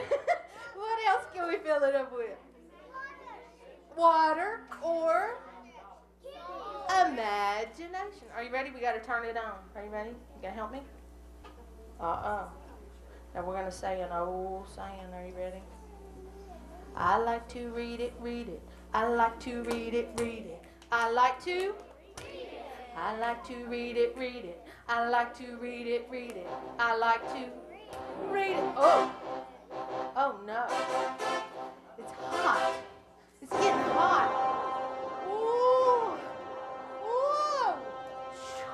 Everybody say, y'all did that so good you turned it on and it got hot. Which means it's going to collect all of our imagination. Are you ready? Let's start by reading a book. That's the best way to do it ever. Look at this big old book. Look at this big old book. This is so old. This is so old, and there's so many things in here that'll help our imagination. Jesse, would you mind playing a little something with this? He will do a little bit of that. This is called If.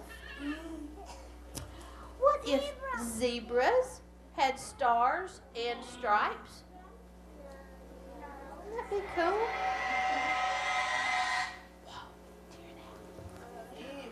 Uh-oh. What if lightning made rhinos? It'd be something. They'd be trampling all over the place. Uh-oh. What if whales lived in outer space? Look at them. Walk it. It would be. Would they be heavy or would they be light? Light. Very good. Oh, this one tickles. Are you ready? What if butterflies were closed? Ooh, that would tickle, wouldn't it? Would that tickle? Yeah. Oh, this one's so cool. Hold your hand out in front of you. Hold your hand in front. What if music could be hailed? You ever think about it? You know what one friend said? He said, I'd put some music in this hand, and I'd put some music in this hand, and I'd cram it in my ears. How about that? That'd be kind of cool. He used his imagination. Oh, yeah, by the way, Jesse doesn't talk that much. He gets kind of shy. But he uses his new friend, his new keyboard. All right? So you might hear some funny stuff. Ooh. What if leaves were fish? Shoo. Would that stink? That stink. Uh-oh. Oh, this is gross, Jesse. Are you ready? What if toes were teeth? No! That be funny. That is funny. Uh-oh. Now, I hope I don't offend anybody in here. All right. I hope not. What if kids had tails? I didn't, did I? Oh, whew. Came close the other day. Almost. Hit that. It's an elephant. Yeah. Hey, what if cats could fly? Soaring above the top? Oh my goodness. Uh-oh. What if that old moon of ours was square? Whoa. I think we're filling our jar up every time we read a page. Ew. Another gross one. Are you ready? What if caterpillars were toothpaste? That's right. Oh, nasty. Uh-oh. What if old worms had wheels? Watch them go by. You ready? Whoa.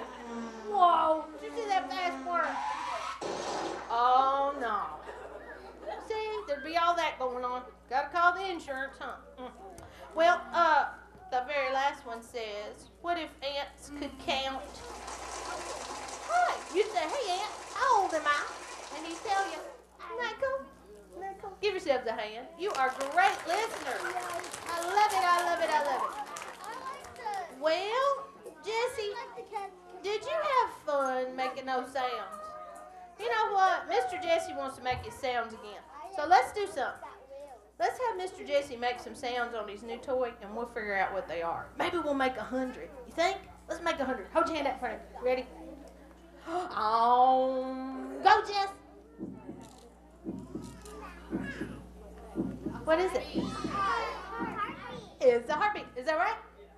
We're going to make 100. You ready? Hold your hand up in front of you. Go, Jess. A train? You think that's what it is? Is it a train? Ah, we did it again. You want to do one more? Ready? Go, Jess.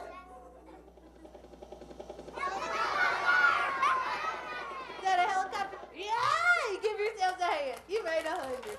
Boy, our imaginations are just a popping. But you know what? Miss Debbie can't read for long and do all that stuff without getting some wiggles out. Are you ready to get some wiggles out? Mr. Jesse's going to do a song called Jump. All right? Let's stand up. I want you to clap those hands. All right. Let's get these wiggles all out. Clap way up high. Touch those flamingos. Woo! Uh-oh. Now, clap in the middle. Uh-oh. Uh-oh. Go all the way down. Go all the way down. All right. The name of this song is Jump. I want you to jump. Go, go, go, go. Jump, jump, jump, jump. Get all those wiggles out. Oh, oh, God. Oh, God. Woo. Oh, oh, my goodness. Look at all the, y'all are moving everything. Woo. Oh, oh, oh. You know what? I can't jump no more. You just keep right on going. Okay. I think that's good. Is all your wiggles out? It's all of them out? All right. Everybody have a seat on your body. Woo. Y'all are dealing with an old woman. I can't be jumping like that. Woo. Who used to do that song, Jesse? Van Halen. I can't be doing all that Van Halen. Woo. That's hard work. Good job, guys. Good job. Good job. Well, I got a book now that I think you've heard. 1, 2, 3, 4, 5. Put those hands in your lap. Let's see what's next. You ready? Let's turn those ears on. You ready? Hey, Allison did it. Let's do that. I had old Miss Allison last year in my class. She's so sweet. All right, guys. I got a book right now that I think you've heard, but I think you're going to enjoy it because I'm going to need some friends to help me with this. And Mr. Jesse's going to be calling on friends that are crisscross applesauce, hands in your lap, and he's going to be calling on. Let's see. Jesse, how about these? Will they help you to see our friends? This is a big crowd. They got to help us. Let's see. You just come up here to me whenever you do.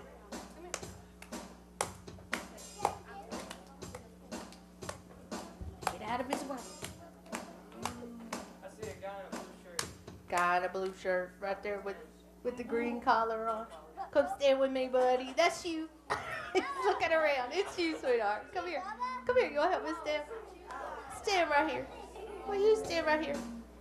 Will you stand right there? Thank you, dear. All right, Jess. Who else you got? My dad. Who's got my dad on his shirt? You do? Will you come help me? Yeah. Give me my hand. Yay. Come on, sweetheart. Stay right here. All right, Jess. We need one more. Let's look. Yeah, well, we'll 3 more, don't we?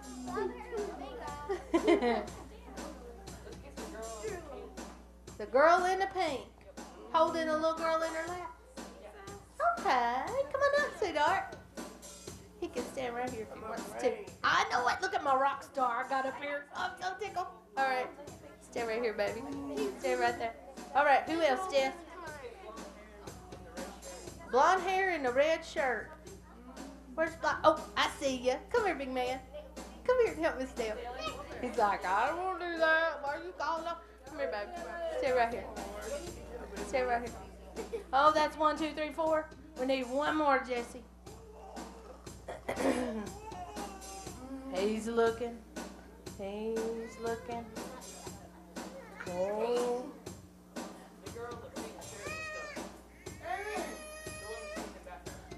The one that's looking back right now. In the, right here, baby. You, sweetie. Come here and help us. Stay right here for me. Stay right here. We have got some things that I need for you to hold, okay? Will you hold that up? That's the chest. That's what that is. And this is the arm.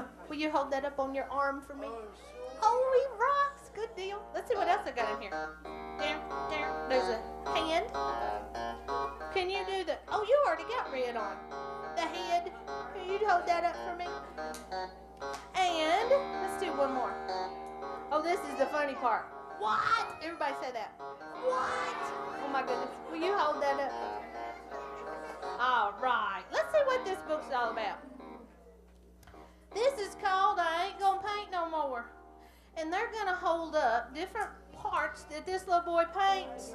Will you help me do this? Oh, let's see what it's about. One day, my mama caught me painting on the floor, on the ceiling, on the walls, on the curtain, and even on the door. Oh, and I thought, Mama started yelling, "You ain't gonna paint no more." She took his paints away, didn't she? And she put them way up high in top of that closet, she did. But guess who was on the steps watching? He was, wasn't he? What's your name? Well, I saw where Mama put those paints, and I climbed up high, but I ain't gonna paint no more, I promise. But then that red got to looking at me, so I took some red and I painted my head. Hold up that head. Can you hold up that head? Good job. Well, what the heck? What if I go ahead and I just paint my neck? Very good. Point to your neck. Where's your neck? Oh, my goodness. Uh-oh. I guess there ain't no harm if I go ahead and I paint my chest. Oh, my goodness. Look at his tummy. He looks like an Easter egg. Oh, guess there ain't no harm, though. Here comes your part. Here ain't no harm if I paint my arm. Good job, buddy. Good job. But I just can't stand it if I don't paint my hand. Everybody hold up your hand. Let me see those pretty hands. Oh, I love it. Oh, then I see some black and I decide to paint my... Have you read this? You're too good. Back. Oh, like an Easter egg, I'm gonna paint my... I heard it. Oh, leg. Look at that leg. Hold your leg up. Oh. Now, I ain't gonna paint no more though. That's it. That's all I'm gonna do. But still, I'm not complete until I paint my feet. Oh, look at his toes. Oh my goodness. Now, I ain't gonna paint no more. But you know what? I am such a nut. Oh, Jesse, there's something in this book. We can't show that. I'm gonna paint my... Oh. What is that? Oh, we can't show all that. Oh. Now y'all don't faint, cause I ran out of paint, and I really ain't gonna paint no more. That little boy finished painting. Yeah. Give our friends a hand for holding up all their stuff. Give our friends a hand. Thank you, sweetheart. You may have a seat. Thank you, rock star. No problem. Give me 5, buddy. Thank you. Good job. Hey, you know what? I think it's time we get some more wiggles out. That's what I think. Are you ready to stand up? Let's do this song. Let me tell you a real quick story about it. Mrs. Robin is on Good Morning America. And Miss Robin woke up one morning and she was so sad. She had just found out she was sick. And when she found out she was sick, she was very sad. Can you show me a sad face? And she said, I can either be sad or I can be very, very happy. This is what she did. She wrote a song. And it's called It's a Beautiful Day. I'm going to need your clapping hands for this one. Will you help me? Good job. Early in the morning, it's the dawn of a new day. New hopes, new dreams, new ways. Open up my eyes and open up my mind, and I wonder how life will surprise me today. Early in the morning, it's the dawn of a new day. New hopes, new dreams, new ways. Open up my eyes and open up my mind, and I wonder how life will surprise me today. Oh, it's a beautiful day. Oh, it's a beautiful day. It's a beautiful day. You know why it's a beautiful day? Because you're standing in the library. That's exactly right. Very, very, very good.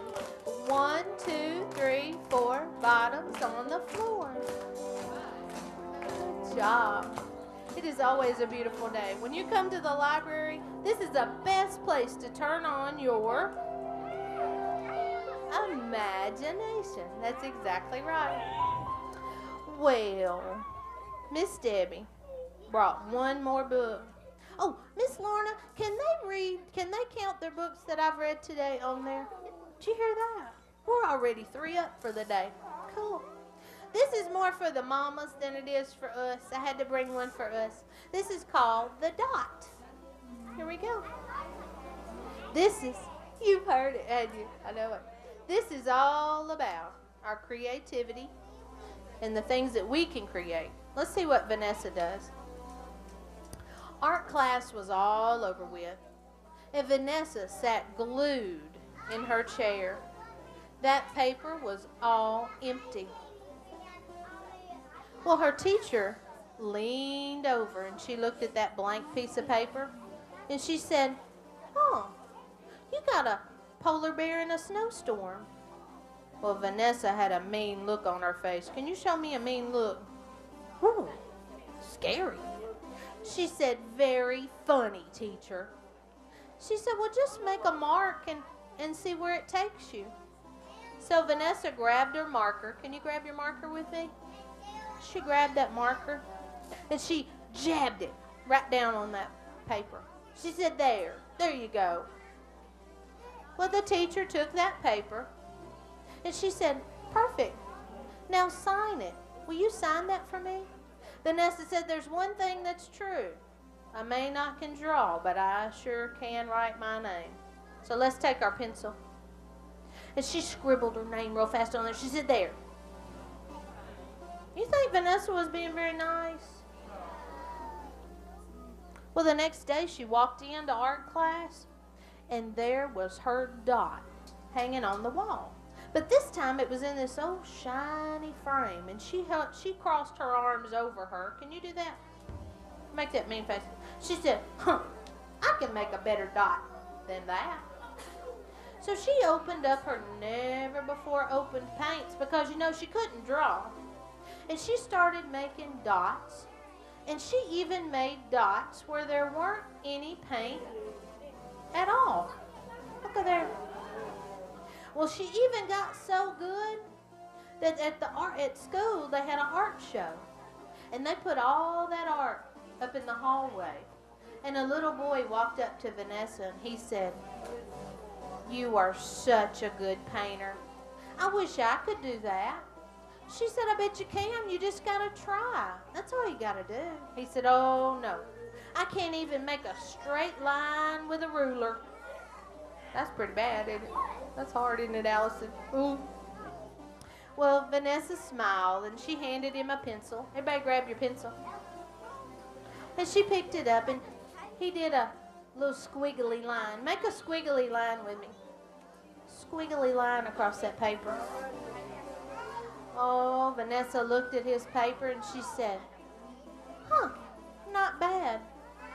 Now, will you please do something for me? Will you please sign it? Who asked her to sign her paper? The teacher. All that little boy had to do was what? Try. I heard it. Good job. Good job. Well, that's 3 books we got under our belt. We got If, we got The Dot, and we got I Ain't Gonna Paint No More, right? We got 3 books under there. Hey, you know what I almost forgot about? I wonder if Miss Lorna would come up here and help us. I almost forgot about our jar. That's right. You know our jar that we were going to fill up with imagination? You think it's full of anything? Think so? Miss Lorna, will you come see? We need to make sure. There's your little walking music while you're coming up. Let's see. If anything falls out, we got to put it in something. So let me hold it. Here goes Rocky. All right. Okay, that's fine. Uh-oh. It's hot. It's hot. Ooh, you want to touch that? She got her apron on. I don't know. Let's see. Ooh, yeah, you got to hold it. Take that top off. Uh-oh. You ready? I hope we put something in it. Hot. Okay. Don't burn yourself. Ooh. Try one more turn. Yeah, try that, Miss Lorna. Oh, oh, oh, it's hot. Are you ready? Let's see if it has anything in it. Look what we did. We filled up our jar with imagination. Yay! Thank you, Miss Lorna. Ooh, it's hot. That's right. Hot, hot, hot. Oh, my goodness. Give yourselves a hand. Give yourselves a hand. Well, we have got something a little bit different today than what Miss Deb's been doing, but I am so excited. I used to do, a long time ago, I had a friend that was called Varmint. And Mr. Varmint used to be with me at Smyrna, and sometimes he just kind of follows me around a little bit. Would you like to see him today? Would you like to see him? Let me go see if he's back here. Miss Donna's going to come up, and she's going to do a song with us. It's called Driving in Your Car. Do you remember that song? Do you remember that song? Oh, cool. Let me go see if he's back here, okay? I'm not real sure. I'm going to take this off. It might kind of scare him. Let me turn this off. All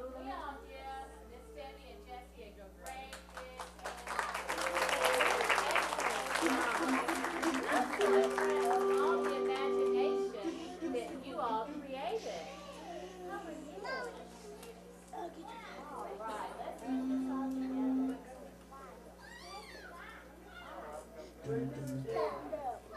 I'd like for everyone to stand up for just a moment. Varmint is a little bit slow. Everyone, reach up high for me. I reach up high, and I bend down low. I reach for the sky, and I touch my toes. Okay, and I jump 3 times. 1, 2, 3, and I turn around 3 times. 1, 2, 3, and I sit flat on my bottom. Whose voice is that out there? Who is that? I kind of know that voice, but I can't tell you where.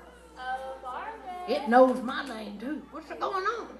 Varmint, it has been, 4 or 5 years since I've seen you. Who is that woman right there? Who is it? Varmint sometimes cannot see me. Oh, Varmint. Whoa! Well, I remember that all right there. That's my Miss Donna! Hi, Flip. Oh, yeah. How are you, Miss Donna? I am doing fabulous. What's all these people? Hello, everybody. How you doing right there? They came to see Miss Debbie and Jessie. Isn't that neat? Get out. They came all the way up to see that. Oh, okay, all right.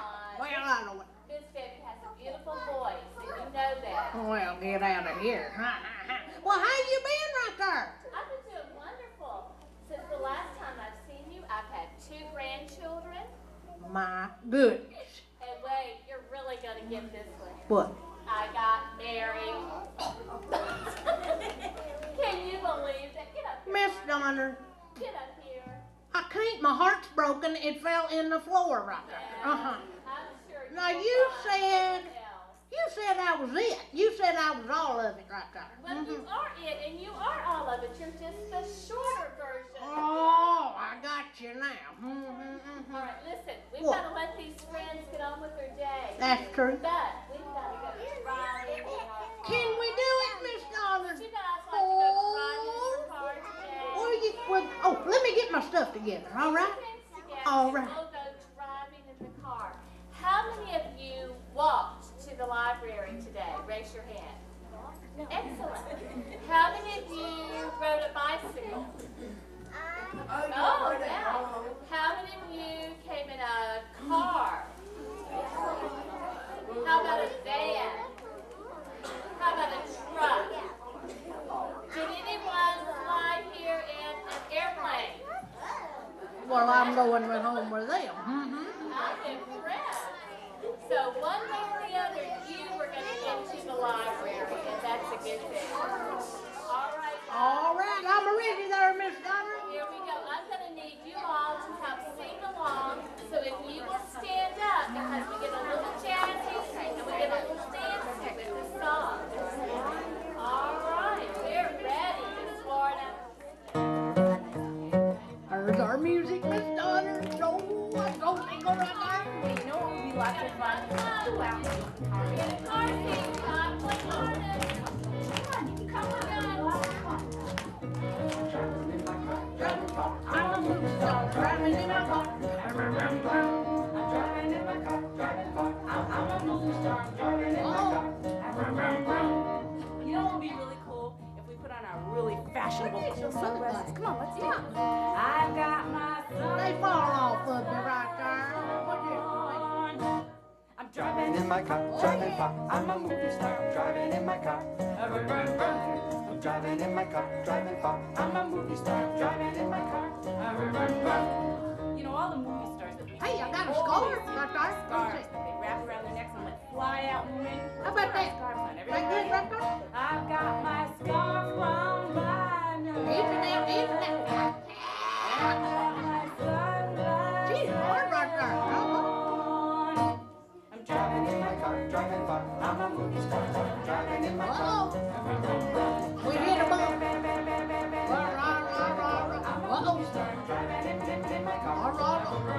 We hit a bump. You know, that sun is really, really hot. Ooh, it's hot. On our heads, it'll keep the sun out of our eyes. So hot. Okay, everybody ready? It don't match, but that's all right. We hit a bump there, Miss Donner. Hit a bump and listen at it. Boy, I'm taking this back. Oh, Miss Lorna rocks with. What's wrong with her hair, Miss? What? Now that'll work right there. Okay, well, I couldn't see her. What's wrong with her hair? Don't tell nobody that.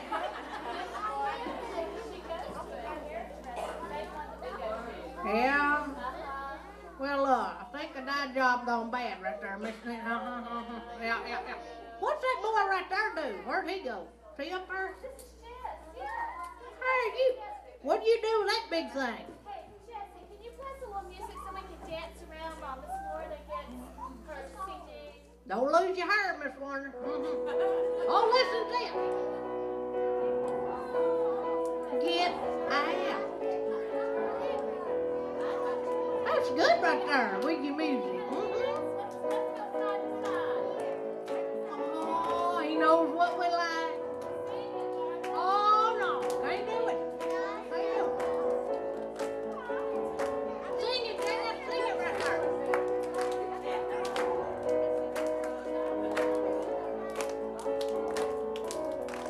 Well, check it out right there. Doing that fancy handwork right there. Listen at him, Miss Donner.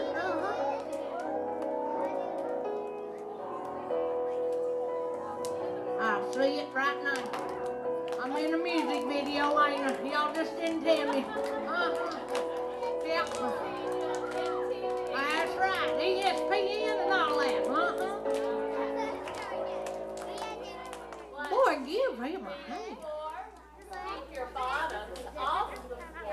Well, there's a twist. Mm-hmm.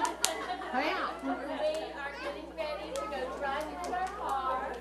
One more time. Don't hit in the bumps now, all right? Drive straight. No bumps there, Miss Luck. I hope her hair comes back. Boy. All right, here we go. Hey, you know what would be lots of fun? Let's go out and get Harley. Let's get Harley. Whoa, right there. Come on, you can come with us. It'll be lots of fun. Driving in my car, driving far. I'm a movie star. Driving in my car. Driving in my car, driving far. I'm a movie star. Driving in my car. You know what would be really cool? Put them sunglasses. Yep. I've got my sunglasses on. I'm driving in my car. Oh, we cool. Look at us. Driving in my car. Here's where the bump was. Be careful. You know, all the movie stars that you see, they always Here she goes. I bet she's gonna tighten it up for me. Yeah. Oh, I don't know. That'd fall off right there. Oh, there it is. You just won't tie that on, ain't you? Oh, here she goes. Here she goes.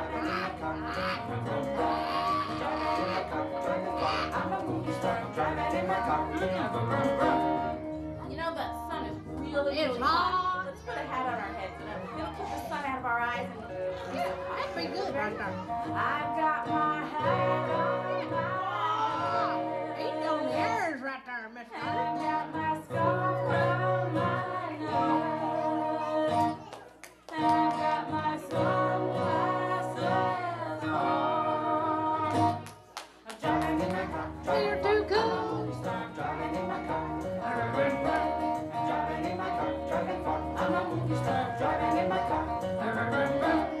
You know, when I was a little girl, I used to watch. What you need? All Oh, my doggy. always had a little teeny tiny poodle dog sitting on the seat right next to them. Well, he worked. Me and the poodle. That worked. How's that? Everybody ready? Ain't it cute? I've got my little dog next to me. I got my hat on my head. I got my scarf around my neck.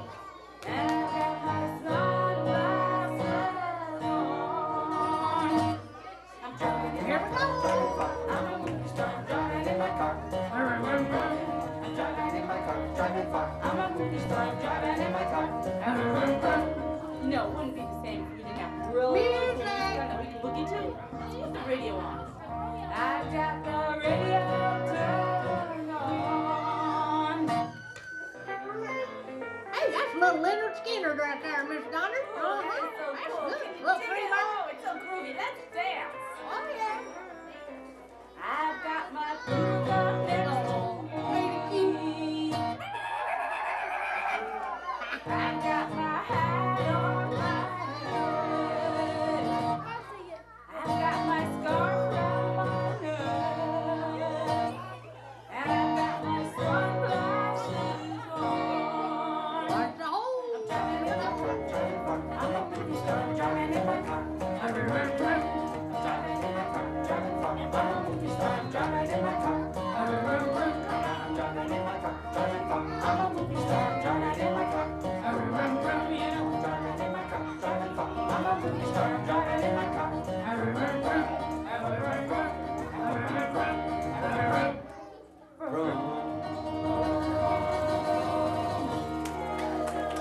Oh, what a good job right there. Oh, I gotta get that scarf off. Can't breathe. All right, now, here we go. Oh, I know it. You did a good job. 1, 2, 3, 4. Put your bottoms on the floor. You know what? I have missed you like crazy. I'm gonna tell you. Oh my goodness. Well, I'm so glad these friends came out right there. I know you're so glad to have all of these friends. I have to let you know Yes, sir. that when I sent Miss Debbie and Mr. Bobby an invitation to the wedding, Yeah? I received a letter from Garnet. That's right, you did. I had to have my piece right there. I did. Yeah. Oh, good job right there. Bye, friends. Bye, Jessie. See you later. Bye, guys. Bye, Mister. I don't know. I think she got tired. I don't know. Not sure. All right. Bye, friends.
I'm Danny Trejo, and I play Uncle Machete in the blockbuster movies Spy Kids and Spy Kids 2.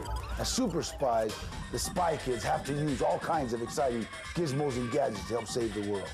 But the real excitement begins in the classroom as you learn how those gizmos and gadgets really work. So you won't want to miss the next big adventure as the Treehouse detectives use science, math, and technology to reveal the secrets of simple machines in order to help Jacob back in the treehouse. You can see it all in this episode of NASA Sci-Files, the case of the powerful pulleys.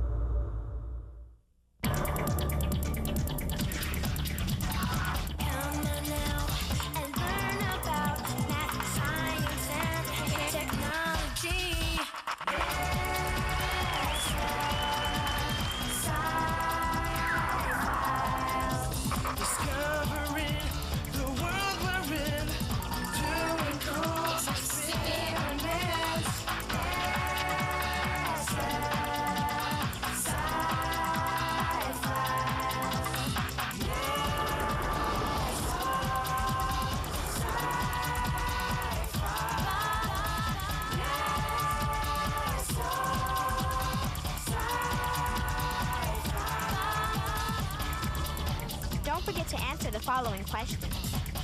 What is energy? What does it mean to do work? What are simple machines? When you see this icon, the answer is near.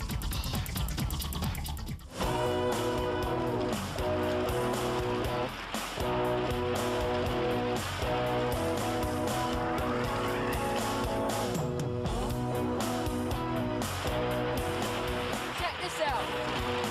Jacob, watch out!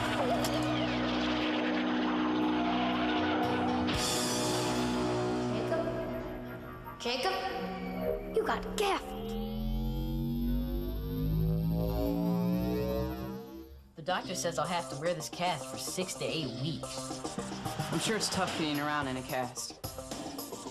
Yeah, I guess you have to take it nice and easy. Well, getting around is still okay. I really miss being in the treehouse. You are not climbing up into the treehouse. He's right, Jacob. Climbing into the treehouse would be a bad idea.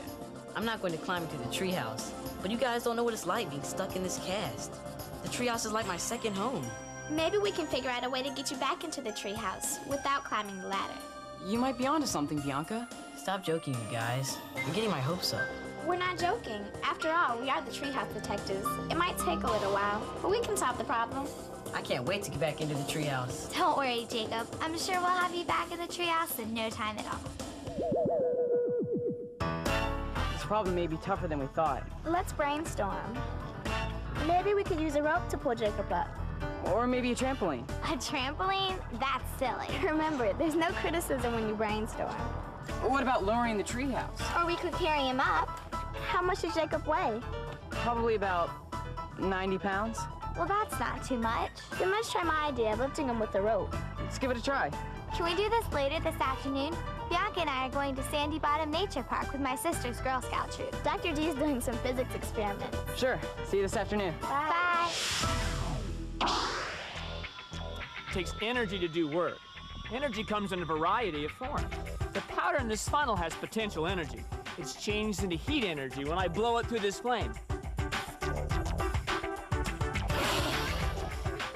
If I do work and use my energy to stretch this giant slingshot, the energy is stored as elastic potential energy.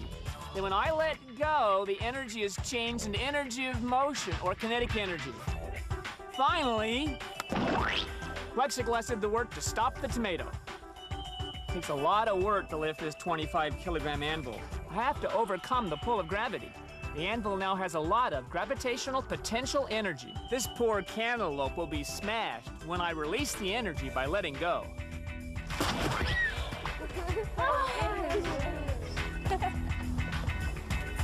Hi, Dr. D. That was a great show. I really liked the experiment. Thanks. By the way, are you working on any projects? Well, Jacob has broken his foot, so we're trying to figure out a way to get him back into the treehouse. We think we can lift him with a rope, if we all work together. Let's talk a little bit about work. First, you have to have a force, a push or a pull. The force alone is not enough. To do work, the force must be applied through a distance. Here, hold on to this anvil for me. Sure, but why?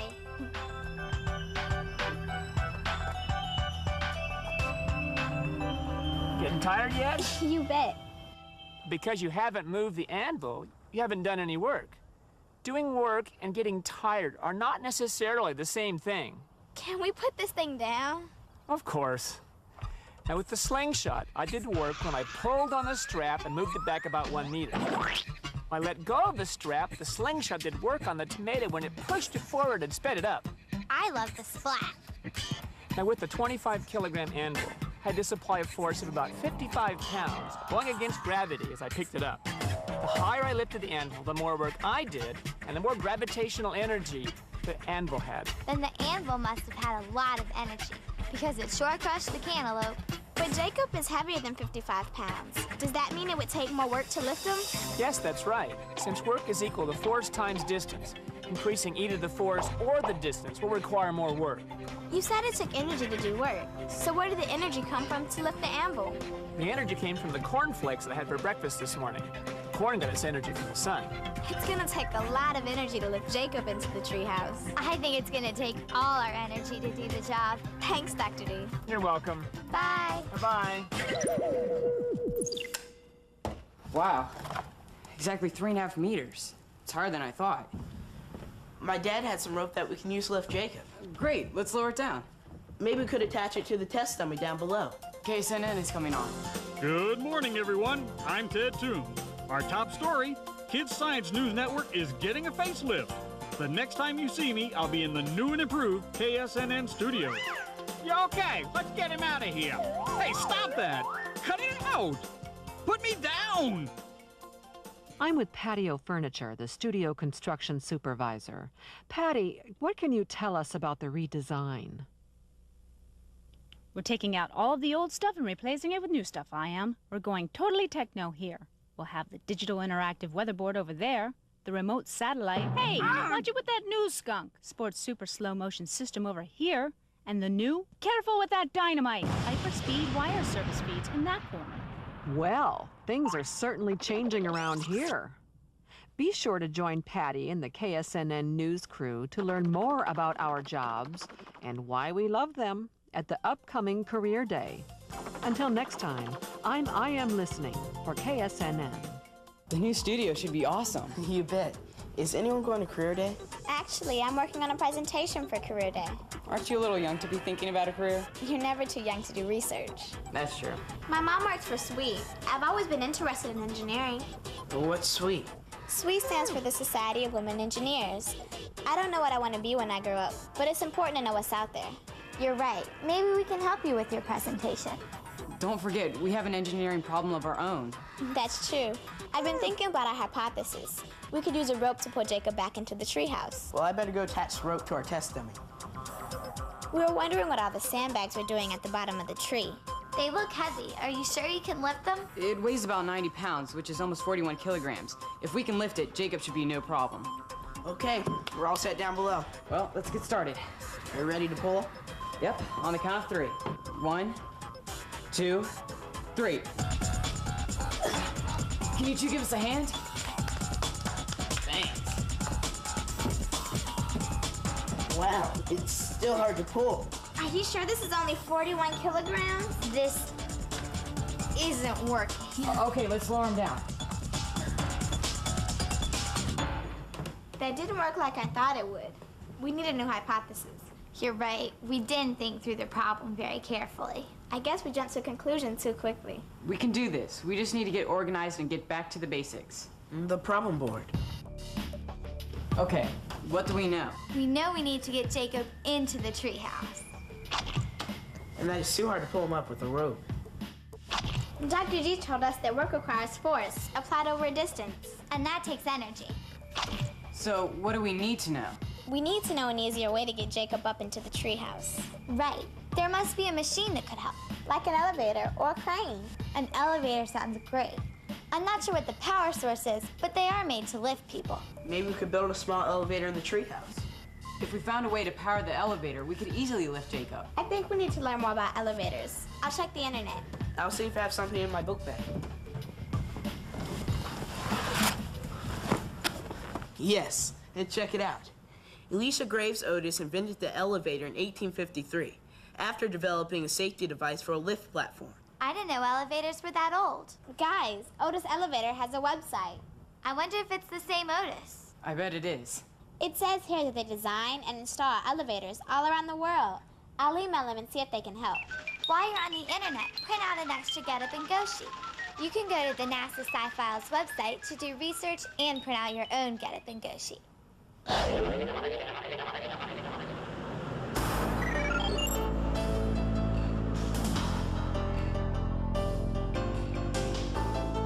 Hello, we're the Treehouse Detectives, and we need to learn more about elevators. Well, you've come to the right place. I'm Edith DeFrancesco, Vice President of Product Development here at Otis Elevator Company. Wow, that sounds interesting. Do you actually build elevators? Here at the test tower, we test elevators for safety and efficiency. And I don't personally build elevators, although as a mechanical engineer, I've worked on elevator designs. You're an engineer? I'm doing a report on engineers for Career Day. Great, I'll show you where we design and test our elevators. We have lots of engineers working on elevator design.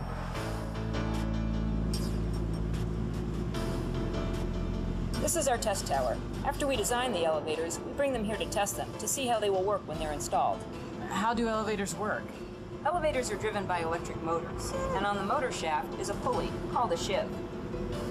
Over the sheave hang steel cables. It's basically a box on a rope. On one end of the cable is the elevator car, which carries the people, and on the other end is the counterweight. What's a counterweight? A counterweight is a steel frame full of weights, and it balances the weight of the elevator car and the people in it, so that it takes less force to move the elevator. How does it reduce the amount of force needed? Think of it like a balance scale. The force needed to turn the sheave is related to the difference between the weight of the car, with the people in it, and the weight of the counterweight. The closer those two are in weight, the more balanced the system is, and the easier it is to turn the sheave. How does an elevator go up and down? Well, when the motor turns, the sheave rotates. The cables stay on the sheave in these grooves, and with the friction between the cables and the sheave, the cables move with the sheave when it rotates, making the elevator go up and down. It sounds like friction's a good thing to have in an elevator. Yes, we call it traction, and it's very important. We don't need a very big elevator for our treehouse. Do elevators come in different sizes? Yes, they can be as small as a dumbwaiter, about a ½ meter by a ½ meter. How big can an elevator be? Some elevators are as big as a truck. You're used to carry freight containers at seaports. But a typical commercial elevator is about 1 meter by 2 meters and carries 10 or 12 people. Designing an elevator seems like a lot of work. It sounds like a lot of fun. It has its ups and downs. Thanks, Mrs. DeFrancesco. We've learned a lot about elevators. You're welcome. And if you have any more questions, just give me a call. Bye. Bye. Bye. Wow, I never knew elevators were so cool. If we're gonna build an elevator, we'll need an electric motor, a sheave, a shaft, a counterweight, and an elevator car. Boy, building an elevator sounds expensive. Not to mention complex. There has to be an easier way to get Jacob up into the treehouse. What about a ramp? What, like a bike ramp? Like that one over there. Oh, hey, I just got an email from Bianca and Anthony. They said that they spoke to an engineer about elevators. That would be great for Bianca's Career Day presentation. They also said that an elevator would be too expensive for the treehouse. And we might want to think about a ramp instead. What kind of ramp? You know, ramps that make buildings more accessible to wheelchairs. Investigate use of ramp. I have a friend who uses a wheelchair. Maybe he can tell us about what it's like to use ramps. Let's dial him up. Hi, our friend Jacob just broke his foot, and he is learning a little bit about what it is like to be disabled. Oh, that's too bad, but at least his foot will be well soon. He really wants to come into the treehouse, but it's not wheelchair accessible. Have you experienced that? Yes, a lot of places are not built to accommodate people who are in wheelchairs or have other disabilities. But today, public places are required by law to be accessible to everyone. I didn't know that there were laws that require buildings to be accessible to everyone. What can you do to make buildings accessible to people with disabilities? Well, a lot of buildings use simple machines, such as a ramp, which is an inclined plane. Some use elevators, but they are a little more complex. We need to keep it simple. What is a simple machine? A simple machine is a device that makes work more convenient by changing the speed, direction, or amount of force. There are 6 simple machines: inclined plane, levers, wheel and axle, wedge, pulley, and a screw. We are thinking that a ramp might be the answer to our problem, but we didn't know that they were simple machines. Are there any requirements for ramps? If you want to build Jacob a ramp to get into the treehouse, the ramp will need to be built at a 12-to-1 ratio. That really helps. It gives us a lot to think about. See you later. I wonder if there are any other simple machines we need to use to solve our problem. We need to do more research. So what's up? How much work will it take to get Jacob into the treehouse? How will engineering help the treehouse detectives? Is the ramp the solution to the problem? Find out next time in The Case of the Powerful Pulleys. Be sure to answer the following questions during the show. What is the difference between potential and kinetic energy? How can pulleys help lift the space shuttle? How does a pulley make lifting objects easier? When you see this icon, the answer is near.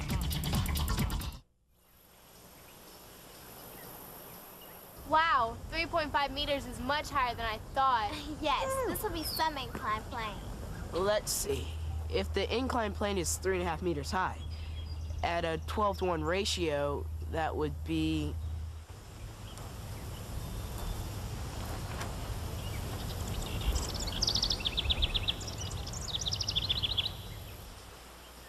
With the correct slope, the inclined plane would be about here, 42 meters. It would have to be a really big ramp. I think ramps are definitely out of the question. Well, there are other types of simple machines, and we need to know what they are and how they work. Maybe we could do an internet search on simple machines. We need to talk to more engineers. My mom talked to some engineers with her SWE group. I'm sure they can help. Great, let's get to work. Oh, we just got an email from Dr. D. It says he wants to meet us at the circus later. I wonder what he wants. Who knows, but it's Dr. D in the circus. You know that'll be fun. I bet he can help. I'm sure he knows all about simple machines. I'll go check on Jacob and let him know how we're doing.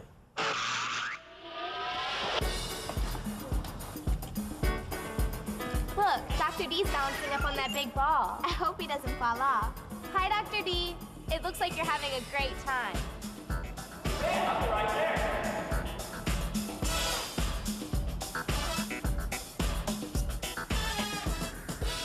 There's a lot of science here at the Circus Center. Science? I never knew that there could be science at a circus. Sure there is. Circus is a great place to get some ideas to help you solve your problem. We're particularly interested in simple machines. Great. Right now they're using a teeter board, which is a lever with a fulcrum or rotational point in the middle. How does it work? Well, let's watch them.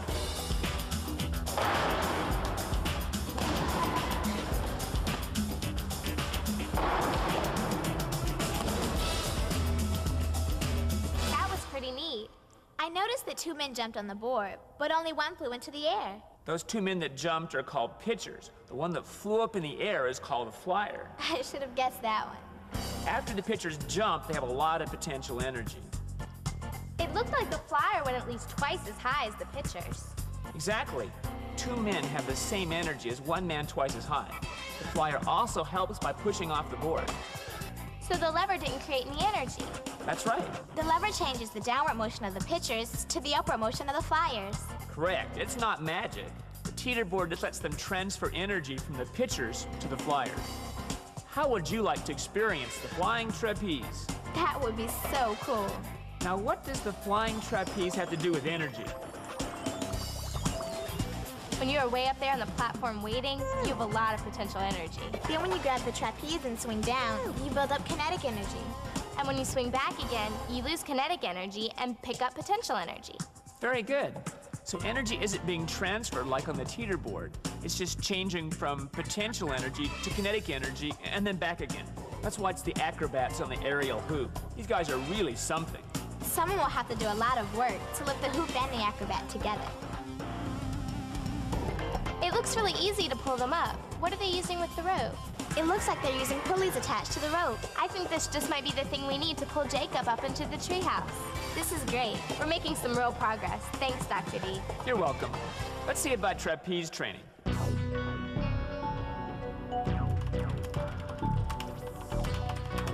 Let's summarize what we know.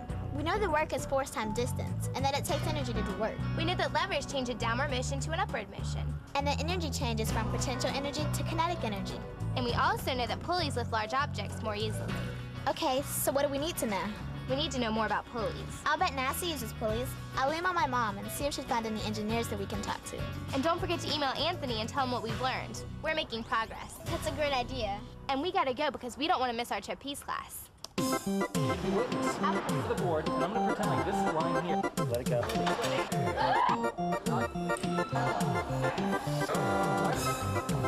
The other way. Hi guys, how's the project going? Great so far. Thanks for your email. Your mom is friends with Mrs. Jones, an aerospace engineer here at NASA Langley Research Center. RJ's meeting her at the gantry this afternoon to talk about pulleys. That's great. He also said not to worry. He plans on getting plenty of information for your Career Day presentation. Speaking of Career Day, KSNN's coming on. I am listening live from my dressing room. During the construction, I'll be filing a series of special reports about how I personally redesign and overhaul my own dressing room. And I'm thinking, if this is as easy as it looks, I may just change careers. This isn't funny anymore. Get me down. Until next time, I am listening for KSNN. IM's presentation should be interesting. How's your report coming, Bianca? So far, so good. I've researched engineering in general, and the engineer at Otis Elevator was very helpful. In a way, we're engineers for our pulley project. Right, but we still have a long way to go. Have you found anything on the internet about pulleys? There's lots of information on the NASA website. It looks like Miss Inix from Dryden can help us with pulleys. Let's dial her up. Hi, I'm Kimberly Inix, an aerospace engineer working here at the Propulsion and Performance Branch at NASA Dryden Flight Research Center. Wow, an aerospace engineer. What does an aerospace engineer do? I do flight test research on different types of planes. We actually put our experiments on real jet engines, install the engines in experimental planes, and then we go out and fly them. That sounds really cool. Add that to the career list. We're doing a project, and we need to learn more about pulleys. We saw on the website that NASA uses pulleys to lift the space shuttle onto the back of a 747 plane. How can pulleys help lift the space shuttle? Well, to lift the space shuttle, they use the mate-demate device known as the MDD. The MDD is this large gantry-like steel structure where the space shuttle receives post-flight servicing and is prepared for the ferry flight back to NASA Kennedy Space Center. The MDD has two 100-foot towers that are connected at 80 feet by a horizontal structure. What does the horizontal structure do? It controls and guides a large lift beam that attaches to the space shuttle to raise or lower it. There are 3 large hoists or pulleys that are used to raise and lower the lift beam. Those must be some big pulleys. Yes, they are. The shuttle can weigh up to 232,000 pounds, but each of the 3 pulleys has a 100,000-pound lift capability. Operating together, the total lifting capacity of the 3 pulleys is 300,000 pounds. But for safety reasons, we don't exceed 240,000 pounds. Wow, that's about 120 tons. You're good at math. There are also 2 equipment pulleys built into each tower at the 60-foot level. Each pulley is capable of lifting 10,000 pounds. Sounds like pulleys can lift a lot of weight and are pretty important at NASA. What happens to the space shuttle once it's lifted? Well, the space shuttle is then placed on special mounts atop the fuselage of the NASA 747 shuttle carrier aircraft. It is then flown back to the Kennedy Space Center. The space shuttle actually gets a piggyback ride. About how long does it take? Depending on the weather, it usually takes 1 to 2 days. Thanks, Miss Enix. You've been a big help. You're welcome. Call if you need anything else, and good luck. Wow, that is so cool. I can't believe they lift the shuttle with pulleys. If the pulleys can lift the space shuttle, I'm sure they could lift Jacob. I took a lot of notes. I'll enter them into the computer so Jacob and the others can check them out. And with RJ's notes, we should know a lot about pulleys. Hi, RJ. Bianca's mom said you'd be coming by. How can I help you? We need to learn more about pulleys. What exactly is a pulley? Well, a pulley is a simple machine. It's made from a rope and a wheel. It makes lifting objects easier. How does it do that? It changes the direction of the force. For example, if you're lifting a heavy object off the floor using a pulley mounted to the ceiling, you can pull down the rope instead of pushing up. Aren't you using the same amount of force needed to lift an object? Good question. Yes, you are, but it's easier to pull down than to push up. So how would I reduce the amount of force needed to lift a heavy object? If you add a second pulley and you support the load with 2 ropes, then you only need half of the force to lift it. What if you add a third pulley and support the load with 3 ropes? If you divide the weight of the object by the number of ropes supporting the load, then you could determine what kind of force you need to lift the object. Awesome. So what do you use pulleys for here at NASA Langley Research Center? As an aerospace engineer and a level 3 manager of NASA's aviation safety program, I use pulleys in crashworthiness research. What's crashworthiness? Crashworthiness is how well an aircraft protects occupants in a crash. A team of engineers and I conduct tests and analysis on materials, on aircraft structures, and full-scale aircraft. Why is that important? In a real crash, it is very difficult to understand the damage because many things are destroyed. By conducting controlled crash tests, we can better understand what happens in a real crash, and then we can develop better designs that will protect the passengers. You crash real airplanes here? We sure do, right here at the gantry. What exactly is the gantry? The gantry is the impact dynamics research facility where we perform full-scale crash tests. It was also used by astronauts during the Apollo missions to practice landing on the moon. That's cool. How do you crash planes? A test vehicle is suspended from 2 swing cables, pulled back and released to allow the test vehicle to swing into the impact surface below. The swing cables are pyrotechnically separated from the vehicle just prior to the impact so that free flight conditions are established. Airplanes are really heavy. You must need a lot of pulleys. Actually, we only use 1 pulley, but it's a pretty big pulley. How much can you lift? We currently can only lift up to 30,000 pounds because that's the maximum capacity of the gantry's bridge. How can you lift 30,000 pounds? I run steel rope from the lifting device through the pulley and then attach it back to the bridge. The pulley is attached to the aircraft. This is called double hitching. 30,000 pounds is a lot of weight. Yes, it is, but we don't need 30,000 pounds of force to lift it. With 1 pulley attached to the aircraft, you have 2 ropes supporting the load. Then you only need 15,000 pounds of force. Our friend Jacob doesn't weigh 30,000 pounds, so I bet we could use pulleys to lift him with no problem at all. Thanks, Mrs. Jones. You're welcome, and good luck, and call if you need anything. Okay. So what's up? How will the Treehouse detectives use pulleys to lift Jacob? Will it be safe? Is there a better solution? Stay tuned for the answers in the next exciting chapter of The Case of the Powerful Pulleys.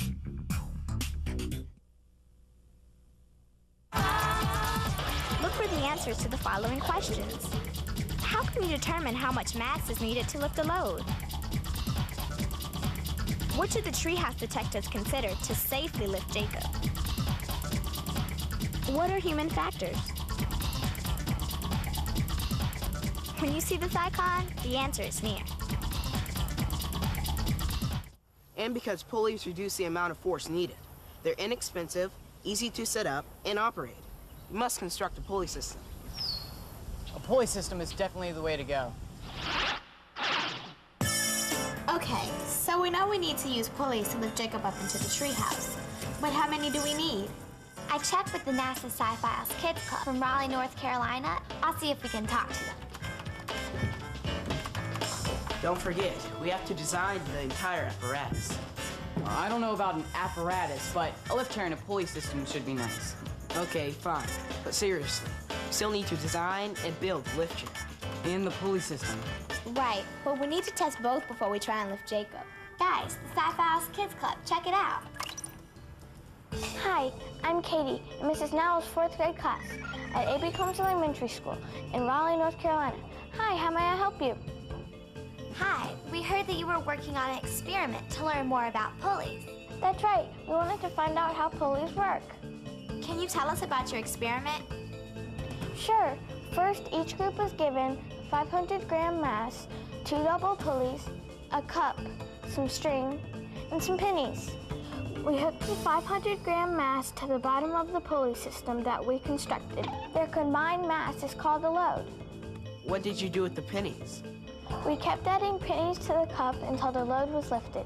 We then placed our cup on a balance to find the total mass that it took to lift the load. Once we collected our data from 2 strings, we repeated with 3 and 4 strings. Did each group in the class get the same data? Not exactly, so we shared our data and took the class average of the total mass that it took to lift the load for each number of strings. When you analyzed your data, were you able to come to any conclusions? Yes, after putting the class averages up on the board, it was pretty obvious that the more strings we used, the less mass we needed to lift the load. How did you calculate how much mass you needed for each string? We counted the number of strings that supported the load and divided the combined mass by the string count. We saw right away that there was a problem when we did our first calculation. What was the problem? Our mass being lifted was 545 grams when we had only 1 string. It should have taken 545 grams to lift it. Instead, it took an average of 571 grams. We also found the same thing in each of our other calculations. Could you have collected your data incorrectly? That's what we thought at first, or that we had made an error in our arithmetic. Our teacher gave us a hint. We realized that there was friction in our pulley system. Friction slows things down and makes it more difficult to lift. That's why you needed more mass to lift the load. Right. We concluded that you can find approximately how much mass is needed to lift the load by dividing by the number of strings, but you definitely have to consider friction. Thanks so much for your help. We won't forget about friction. You're welcome, and good luck on your project. I really like that experiment, but another way of looking at it is to say that the pulley multiplies in force. What? Look at it this way. If we have a load supported by 4 strings, the pulleys will allow us to lift something 4 times heavier than the force we apply. Oh, I get it. If I apply 10 pounds of force, then I can lift 40 pounds. Exactly. Mr. Jones said that we divide the total weight by the number of ropes supporting the load. The Kids Club showed us how to do that too. So if the total weight is 120 pounds or 54 kilograms, and we had 6 ropes supporting the load, then that's about 20 pounds of pulling force. And with friction, maybe a little more. That would take about 6 pulleys. Wow, with my 20 pounds of force, I can lift 120 pounds. I've multiplied my force by 6 times. That's our new hypothesis. If we use rope, pulleys, and a lift chair, we can lift Jacob back into the treehouse. But what if I wanted to lift Jacob by myself? 20 pounds still seems like a lot to me. Maybe we can multiply our force even more by adding more rope and pulleys. It looks like we have some work to do.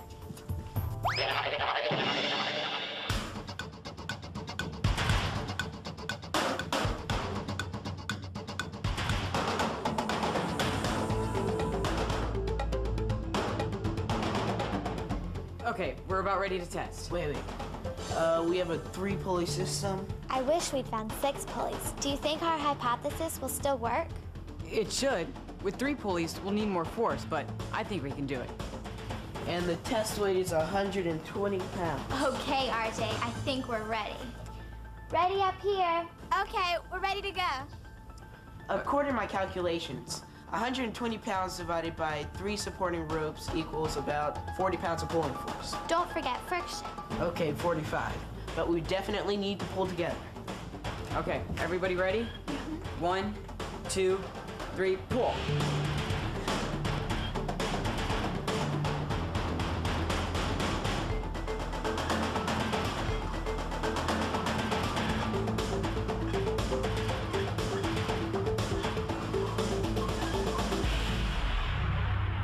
Where's Jacob? Oops. Treehouse, we have a problem. We need to do more research. We need to go to the problem board. Yeah. All right, we know that work is a force applied over a distance, and that it takes energy to do work. We also know that a lever can change the direction of a force, and potential and kinetic energy can change back and forth. And pulleys reduce the amount of force needed to lift an object. First, we need to know how to make the lift chair safer. And we also need to know if there's anything else we can do to use less rope. Since we don't have any more pulleys, I think we need to find out if there's another simple machine that we can use to make it easier to lift Jacob. Until the test dummy fell off, it was difficult to pull. We need to talk to someone about safety. My mom works with some safety engineers at NASA Langley Research Center. I'll email her. Maybe she can help us. I'll go see Dr. D. Maybe he could help us figure out how to use less rope. We've still got some work to do before we let the real Jacob get anywhere near the treehouse. Great. My mom wrote back. Miss Ryan is a safety engineer, and she's going to meet with us this afternoon. Great. Let's get up and go. Hi, we're the treehouse detectives. Are you Miss Ryan? Yes, how can I help you today? We're designing a lift chair and a pulley system to help get our friend with the broken foot up into the treehouse. And we want to make sure that it is safe to use. Well, you've come to the right place. I am a safety engineer here at NASA Langley Research Center. What does a safety engineer do? Well, we do lots of things, like evaluating projects or jobs to identify potential hazards or risks. We also develop safety plans and guidelines that help prevent harmful accidents, incidents, or mishaps. Wow, that sounds like a cool job and lots of responsibility. Yes, and we're doing more than developing rules. We're actually protecting people, property, and the environment. And we need to protect Jacob. What are some things that we should consider? How much will you be lifting?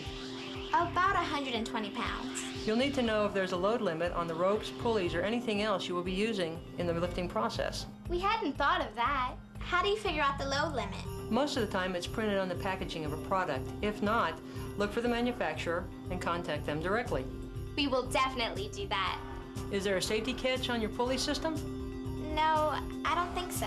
A safety catch or a locking mechanism of some kind are very important in case the people pulling the rope lose their grip. It would catch and stop the fall of the chair. We have a lot to check out and to research. Also, make sure your equipment is in good working order. You don't want to use worn or broken equipment. And don't forget that we have to make sure the tree limb is strong enough to support Jacob, the lift chair, and the pulley system. Now you're getting it. And don't forget about testing your equipment before you lift anyone. We will be sure to test everything. You'll also need to consider human factors. While you're here at the center, you should talk to Dr. Carla Torella. She's a human factors engineer. Great. I'll give her a call and let her know you're coming. Thanks. You're welcome. And good luck with your project.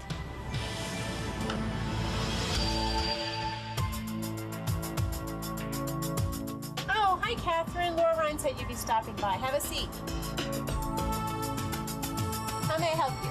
Our friend Jacob broke his foot, and we designed a lift chair to help him to get into the treehouse. Miss Ryan gave us some good suggestions on how to make the chair safer, but she said that we should also consider the science of human factors. She said that you could help us with human factors. I sure can. Human factors is the design of things, spaces, and processes so they fit better with people in terms of how people are designed physically and how we process information. Why is it important? Well, when things or processes or areas are designed without considering human factors, they may be really difficult to use, and so they may not be used at all. So where do you start? Well, we start with standards and guidelines that are based on scientific principles. And for example, they help us understand how the eye works, which would help us understand what colors to use in our displays. Oh, I get it. Then we use what we know is good for human operators, and we get real operators involved in the process. This is called user-centered design. What are you working on now? Well, here at NASA Langley Research Center, we design displays and aiding technologies for airplane cockpits. We do user-centered design of these concepts by involving real pilots and testing them in aircraft simulators like this one, the IFD. What is the IFD? The IFD is Integration Flight Deck. The IFD is a copy of the flight deck on the NASA Boeing 757. We learned that in designing, you have to use the iterative process, where you test, evaluate, and redesign. Human factors is sort of like that. Yes, that's right. The iterative design process is an important part of user-centered design. You want to involve users all the way through the process, from concept formation all the way through to testing in a real environment. What kind of human factors should we consider for our lift chair? Well, first you need to define your user population. Will Jacob be the only one using the chair, while other friends use it as well? We hadn't thought of other users. It would be nice to have for other people who might need to be lifted. Well, you need to consider your users' requirements, the design goals, too. So they may be safety, comfort, usability. Anything else? You need to consider the anthropometric characteristics of your users. Anthropometric? What is that? Anthropometry is the study of measuring people. There's static measurements, such as arm length and height, and then there's functional measurements, such as viewing angle and reach. Wow, we have a lot to consider. Thanks, Dr. Latorella. Oh, you're welcome. Let me know how your chair works out. Hi, guys. Hi, Dr. D. What have you been doing? Just went for a bike ride to get a little exercise. How's your project coming? We're excited about using pulleys to lift Jacob into the treehouse. But we ended up with a lot of excess rope. Are we doing something wrong? I figured you'd have some questions about pulleys, so I set up a model over here. Let's try it out. I have 4 kilograms, or about 9 pounds, attached to this pulley system. Go ahead and pull on the string. That's really easy. Why don't you lift the weight, which we call the load, 1 meter. We'll call this the load distance.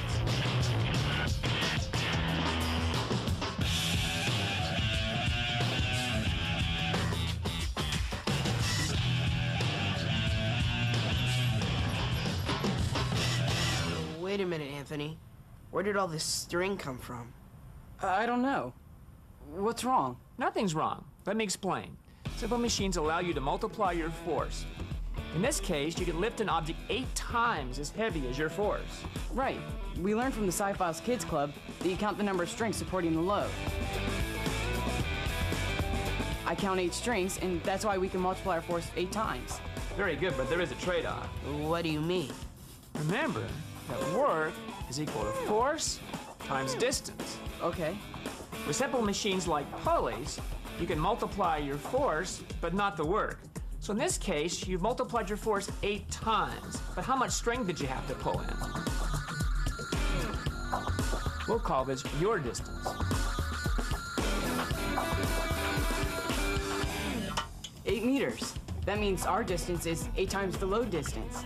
Does it always work that way? Yes, it does. If you multiply your force, the trade-off is that your distance will always be greater than the load distance. Take a lever, for example.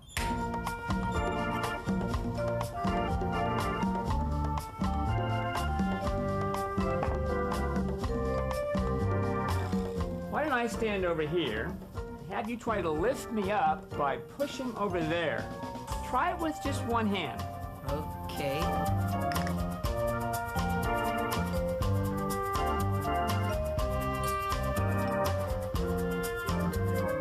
Can't believe I just did that. That was easy. Well, if your force is 5 times further from the fulcrum or rotational point than the load, you will multiply your force by 5 times. But your distance, how far you push down, will also be 5 times greater than the load distance, how far I move up.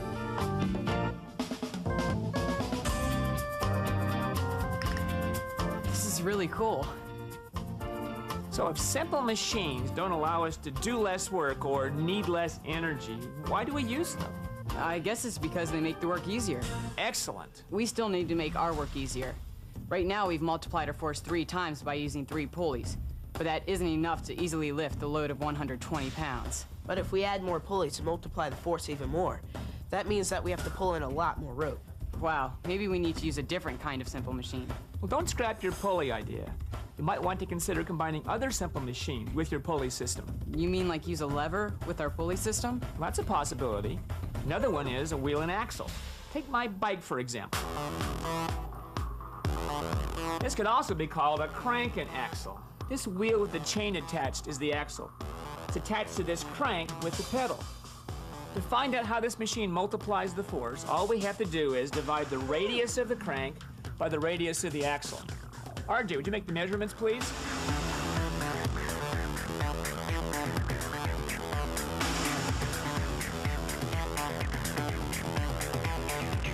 The crank is 16 centimeters, and the axle is 8 centimeters.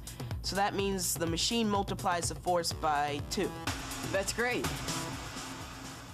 Another possibility you may want to explore is gears. I'm going to visit my grandparents in San Diego. We're planning on going to Legoland. I bet there are a lot of gears in Legoland.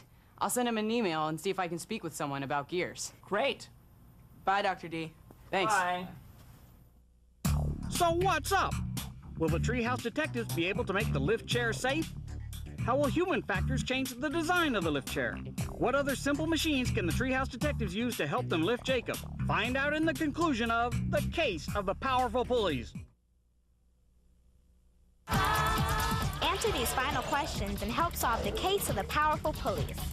How does a gear work? How does a belay make the lift chair safer? How does a winch help solve the problem? When you see this icon, the answer is near.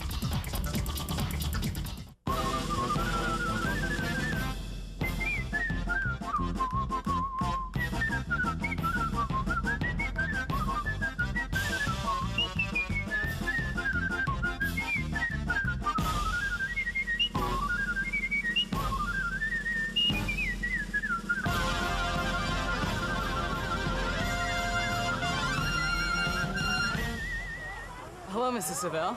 Hi, you must be one of the Treehouse Detectives. I understand you need to learn about gears. We sure do. What exactly is a gear? A gear is one of the oldest simple machines invented. In fact, it's a wheel and an axle, but with teeth. Teeth? What kind of teeth?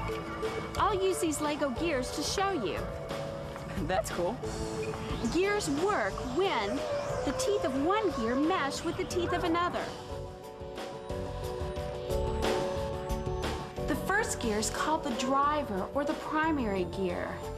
Notice when I turn it, the next gear, or the follower gear, rotates in the opposite direction, but at the same rotational speed. What happens when you put two gears together that aren't the same size? Let's see. Notice that the follower gear is 2 times larger and has twice as many teeth as the driving gear. Give it a try. The follower only rotates half as much as the driver. That's right. It has half the rotational speed of the driver. Changing rotational speed is one of the reasons we use gears. Another reason is to multiply the force on the axle of the follower gear. We definitely need more force, but how do you use gears to multiply force? It's simple. If you double the size of the follower gear, the force on the axle is twice what it used to be. Is it always that easy? You can actually calculate the increase in force by simply dividing the number of teeth on the follower with the number of teeth on the driver. So in this case, the follower has 40 teeth, and the driver has 24. 40 divided by 24 is about 1.7. That means that the force is multiplied about 2 times. That's right. You're really good with numbers. What if there are 3 gears? Let's try it. Here we have a driver with 8 teeth, a follower with 24 teeth, and another follower with 40 teeth. It looks like the driver gear goes around 5 times for every 1 time that the largest follower gear goes around. Good observation. To find the force multiplier, you divide the 40 teeth of the follower by the 8 teeth of the driver. That would be 5. But what about the middle gear? The middle gear doesn't make a difference, except for the fact that it changes the direction of rotation. Let's verify our results to see if the force is really multiplied by 5. I'll place 5 bricks on this lever arm and place 1 brick the same distance out on the lever arm on the driver gear. It balances, so we were correct. We've multiplied the force by 5, but the follower doesn't move very much at all. It's just like a pulley system. Whenever you multiply the force, you have to pull in a lot of rope to move the load a short distance. Right. Whenever you use simple machines, there's always a trade-off. Dr. D said the same thing. He also said that you could combine simple machines in order to get a greater multiplication of force. Check out this bicycle, for example. The crank works as a lever. We have a gear system. In this gear system, the teeth don't mesh together directly. They are connected by a chain. A bicycle uses a lot of simple machines. When you have more than one simple machine working together, like on the bicycle, it's called a compound machine. Here's another example. This crane is a combination of a crank or lever attached to a gear connected to pulleys. This is really cool. I'll bet that this helps us solve our problem. Thanks a lot, Miss Salvell. You're welcome. I think this is our new hypothesis. If we use rope, pulleys, gears, and a lift chair, then we'll be able to lift Jacob into the treehouse. Okay, we can secure Jacob or anyone else in the lift chair by using this rope and harness. Yes, and the handles make it safer too. As long as the lift chair can support the heaviest passenger, then we're in good shape. Right. Now all we have to figure out is how to make the pulley system easy enough for everyone to use. Let's go and see if Anthony sent us some email. Anthony said that he learned a lot at Legoland about gears and combining simple machines together. He said that he remembers seeing a lot of things in his garage. He thinks it might be a good idea to use gears with our pulley system. He wants us to check with his dad about using it. I wonder what has gears in it. We'll have to check this out. Oh, Dr. D wrote us an email. He said that if we're concerned about safety, we should talk to his climber friend. Great. While you're on the internet, print out a Get Up and Go sheet. You can print out your own Get Up and Go sheet by going to the NASA Sci-Files website research rack. Hi, are you Mr. Harding? Yes, that's right. You must be one of the treehouse detectives. Dr. D tells me you need to learn more about safety. That's right. Dr. D mentioned that you rock climb. We were wondering how you make it safe. Well, I can show you that right here, but first we need to outfit you with the climbing harness to tie the rope into you. You aren't going to pull me up, are you? No, you're going to have to do the climbing yourself. The rope is just simply there to keep you safe. How does that work? It's called belaying. I tie one end of the rope into your harness, and then it goes through the eye bolt at the top, and then down to me, the belayer. It passes through this belay device called an ATC or figure 8. If you slip and begin to fall, I simply pull on the rope like this, and the friction with the ATC stops the rope. Are you sure this is going to work? Let me show you. Climb up a few feet and then let go.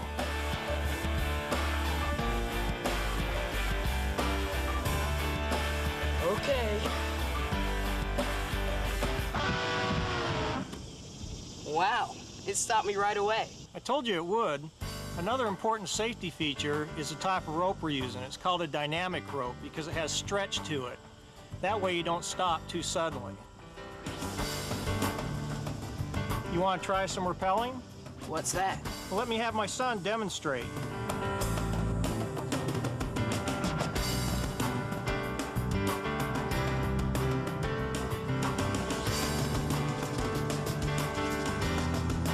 It looks like he used the same device that you used to belay me. That's right. I have a belay attached to him to keep him safe. I'll bet we could use the belay principle as a safety device for a lift chair.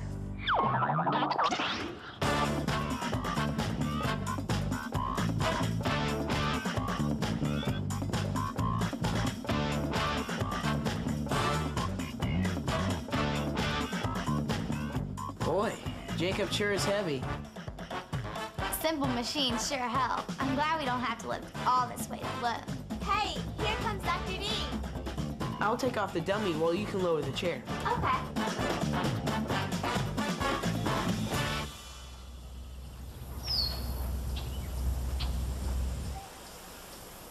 This looks impressive. How did you put it all together? Well, the obvious answer was pulleys, but that was just the beginning. We could only find 3 pulleys, so the best that we could do was multiply the force 3 times. Jacob is way too heavy for that. Hey, I'm not that heavy. But we learned that we could combine simple machines, like gears, with the pulleys to multiply the force even more. There was also a safety concern. We learned how to use the rock climbing technique of belaying to help keep Jacob safe. And the winch we found not only had gears, but also wheel and axle to help make the work easier. It also had a built-in safety device. I think it's called a ratchet. Yes, it is. A ratchet keeps the handle from spinning wildly or turning backwards if you accidentally let go. We also learned that simple machines don't reduce the energy needed. They just make work easier. Instead of using a very big force for the distance of 3.5 meters up into the treehouse, we can use a very small force on the crank. That means that we'll have to turn the crank a lot of times. Right, and we can all use the system by ourselves to lift up any one of us. Right, we know the force needed is small, but did we ever figure it out exactly? No. Dr. D, can you help us with that? Sure. How much do the pulleys multiply the force? The load is supported by 3 ropes, so the force is multiplied 3 times. Good. How about the gears on your winch? We learned at Legoland that we need to count the number of teeth on both gears. The big gear on our winch has 41 teeth, and the little gear has 10 teeth. So the gears alone multiply our force about 4 times. You've learned a lot about simple machines. And there's also a crank on the winch. It's got a radius about 5 times longer than the spool. That multiplies the force 5 times. Right, just like the bicycle crank. The spool also gathers the excess rope. And because we use gears and a wheel and axle along with our pulleys, we didn't have to pull in as much rope. We multiplied the force 3 times for the pulleys, 4 times for the gears, and 5 times for the wheel and axle. But how do those go together? All you have to do is multiply the 3 numbers together. That's easy. Let's see. 3 times 4 is 12, and 12 times 5 is 60. So our compound machine multiplies our force 60 times. Since 2 times 60 is equal to 120, that means that we'll only need about 2 pounds of force to lift 120 pounds. So is it true that your force will actually be multiplied 60 times? Isn't that what the math says? You can always trust math. Wait a minute. When we were measuring the force on our spring scale, when we were testing the pulley system, it read 5 pounds, not 2. I don't get it. Well, don't forget what you learned from the Sci-Files Kids Club. Yes, there's always some friction. Don't forget about the trade-off. Right. If our force is multiplied by 60 times, then the distance will be 60 times more. Wow, 60 times 3.5 meters up to the treehouse. That's about 210 meters. That's a lot of cranking. Yes, but it's certainly easier than just pulling him in. And it's safer, too. Yeah, but it takes a lot longer. Let's try it out. We have tested it. We know it'll be easy and safe. Let's do it. Let's not move too fast. Remember, I already have 1 broken foot. I don't want another. Don't worry, we'll take good care of you.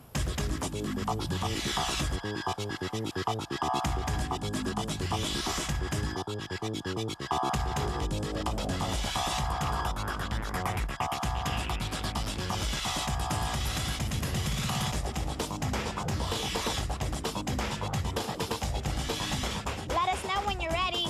Okay, I'm ready down here.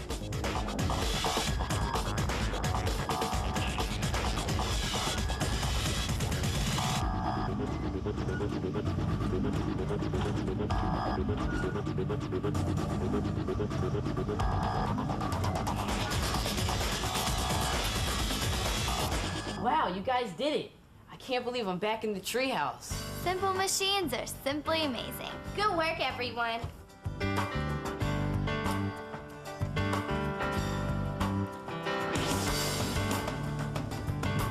It worked perfectly, Dr. D. Thanks for your help. You're welcome, kids. Keep up the excellent work. See ya. Bye, Dr. D. Another successful project. And this time you guys didn't need my help. I am TuneBot3000. Welcome to the news. Top story, Career Day. We go live to I am listening. Thanks, TuneBot. Well, folks, I discovered that I am no expert on renovations or construction, and I will not be changing careers. If you want to talk to some real experts and learn about some great career fields, come down to Career Day tomorrow. Back to you, TuneBot. Thanks. Hi, folks. One last little renovation to take care of. I'm Ted Toon with KSNN. That's right. You're doing a presentation tomorrow. How's it coming? Well, thanks to the Treehouse detectives, NASA engineers, and SWE, I think it's going to turn out great. This pulley system and lift chair makes you a first-class Treehouse engineer. We're all engineers. You guys are the best. One question, though. Does this pulley system work as well going down? Uh-oh. We didn't think about getting you back down. Dr. D!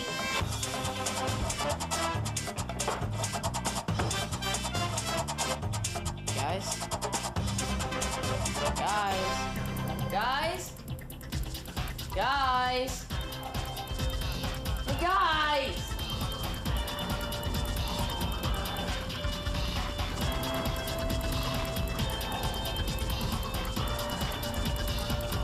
NASA Science Files is made possible through the generous support of Busch Gardens, SeaWorld, and NASA Langley Research Center's Aerospace Vehicle System Technology Office. Captioning provided by NEC Foundation of America.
How many wildlife species are there in our state?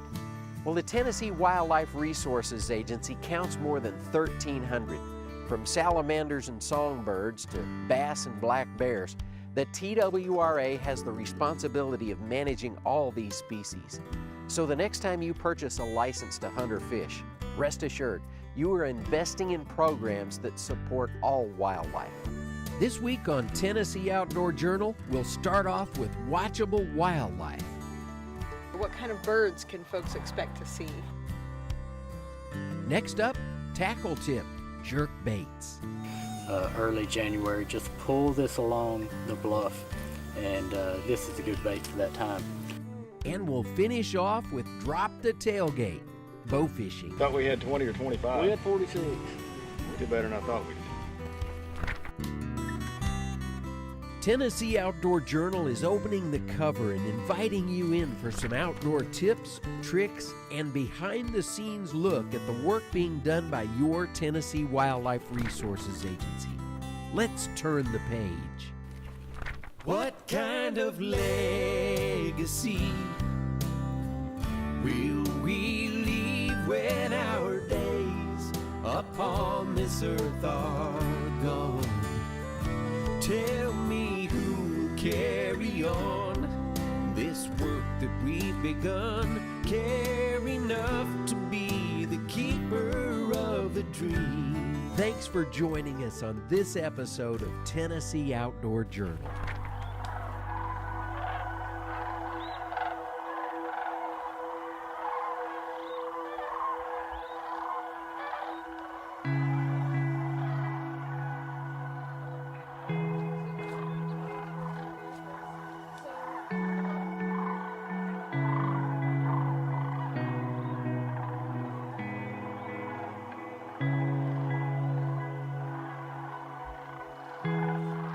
I'm happy to be back at the Hiawassee Refuge with Chris Simpson. Chris is the #1 help and supporter during the Sandhill Crane Festival weekend. We have a blast together with all of our coworkers and volunteers from the area that work with us. But Chris, you have a really unique job in our region. There's only one of you. That's true. Tell me about yourself. Tell me about your job with the region. I'm Chris Simpson. I'm Region 3 Biodiversity Coordinator out of the Crossville. Work the entire region. Get to work with a lot of endangered species, and one of the highlights of the year is the Crane Festival because I love waterfowl and birds. And right here, I mean, if you want to see birds in our area, this is the place to come for the Sandhill Crane Festival. And what do you help me with during the festival, Chris? Well, we start out on Thursday setting everything up. Friday we get to work at the school and usually teach all the 5th graders in the county about the refuge and waterfowl and birds and bald eagles, golden eagles, and other wildlife you'd expect to see here.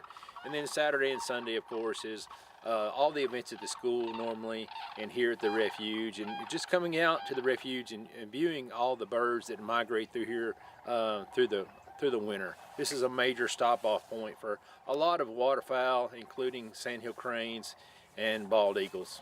How many years have you been involved with the festival? Around 16 years, pretty strong, yeah. So we have some history and longevity, which is a lot of fun. You know, that institutional knowledge really helps make it a great weekend. What's unique about this area for anyone that enjoys bird watching or just someone that enjoys being out in nature? What kind of birds can folks expect to see? Well, what's unique is we're at the confluence of the Hiawassee River and Tennessee River. And the Hiawassee River, if you don't know, drains out of the Cherokee National Forest, out of the mountains. And the land here is real fertile, so the farmland is tremendous. So there's a lot of wildlife food, including corn and different crops that are planted for wildlife. So it's a major stop-off for waterfowl. And so a lot of the waterfowl that you would see here would include mallards, of course, Canada geese, diving ducks, puddle ducks, and a whole slew of other birds. But today we have pelicans on the slough. Of course, you have all your winter bird feeder birds, of course, as well, but a lot of raptors in the area as well. And there's one raptor specifically that everybody looks for when they're here, and that's the bald eagle or even golden eagles. Yes. Can you talk a little bit about those two birds? We have a high density of bald eagles in the area. We have several bald eagle nests on the refuge here, and of course this was one of these spots that golden eagles were reintroduced through the process of hacking towers back in the 90s and early 2000s to the area. And truly, everybody comes to see the thousands of cranes that are here at the Hiawassee Refuge and in the area, but it truly is a highlight to see our national symbol fly through. Absolutely. And it usually draws a lot of oohs and ahs from the crowd. So if you're in the area, check out check out birding in the area and watch for that amazing bird along with the cranes. Chris, I can't thank you enough. Every year I say thanks, and it's never enough for all you do for the festival. Thanks for being with us here today. Well, you're welcome. It's a lot of fun.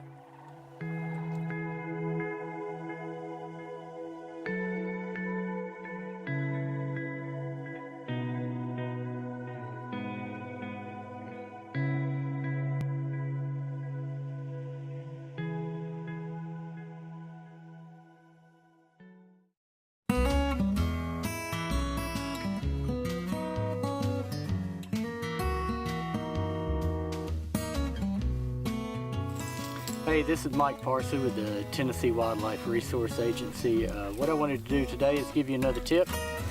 Today's tip is about jerkbaits. First things first, there are several makers of jerkbaits, and there are several types of jerkbaits. each has its place. First of all, there's this jerkbait. This is a megabass jerkbait. I believe this is called a Leviathan. And this jerkbait is made for ultra cold water in the very late winter. So early in January, I throw this, especially on your clearer lakes like Dale Hollow, Thames Ford, and Center Hill. And what you'll want to do with your rod is just pull this bait. You don't really jerk it, even though it's called a jerk bait. You just pull this along with your rod. So you pull and wait. You can wait 30 seconds sometimes, maybe even longer, and just pull again. At some point, if you're throwing this in the right location, the line will just start going off on its own, and that's when you can set the hook. These are good baits to throw along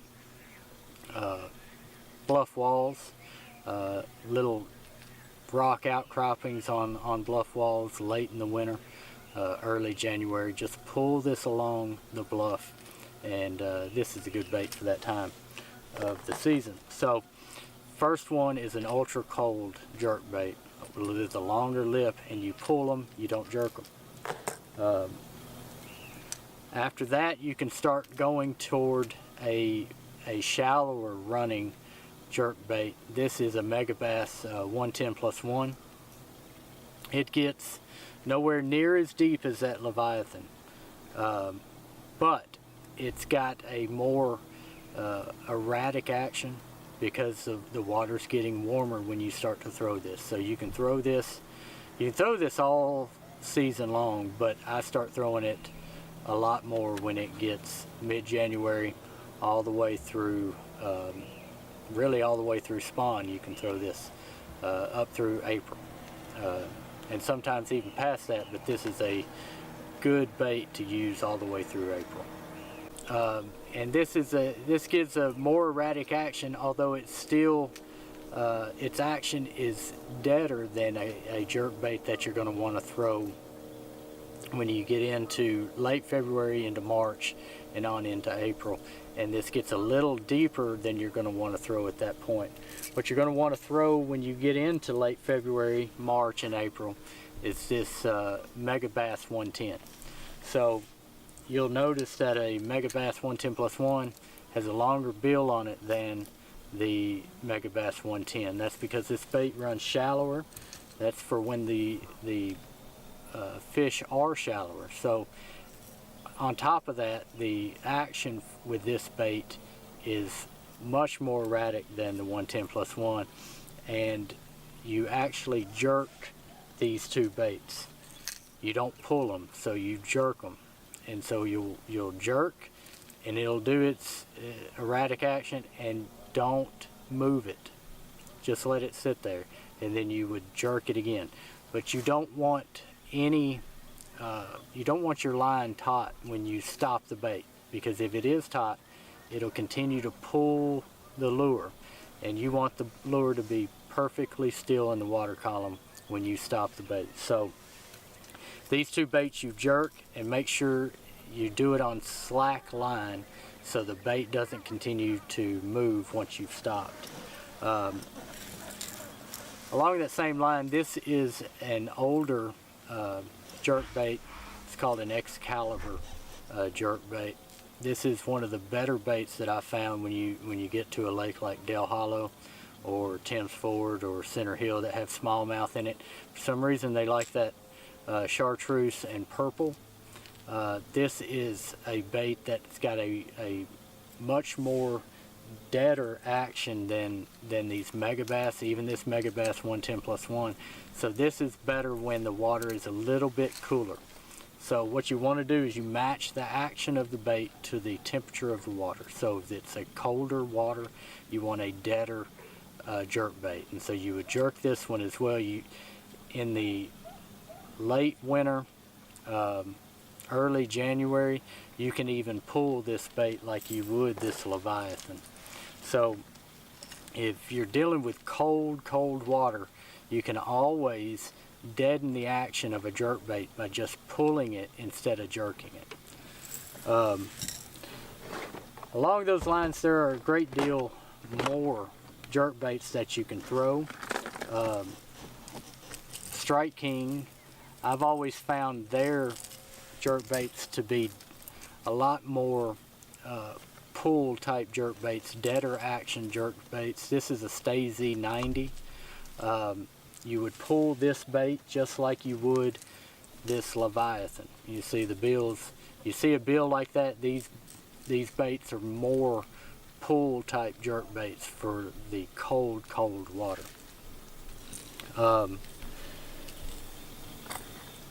This right here is another Stay Z90. Once again, pull these baits. But overall, jerkbaits have their purpose, and each type of bill has a reason that you're throwing it. And then once you get there, discover which bait is more erratic, which bait has a deader action, which bait suspends for you. You don't want these baits rising or falling. You just want them to stay still in the water column and not move. So get out there and find out which is your favorite jerkbait to throw, and take into account the water temperature as well as the water color when you're deciding what color of jerkbait you're going to throw. If it's clear, you want a jerkbait that is almost clear. If it is muddy or stained, you want to be able to see that jerkbait so the fish can see the jerkbait. So those are my tips today about jerkbaits. Get out there and go fishing.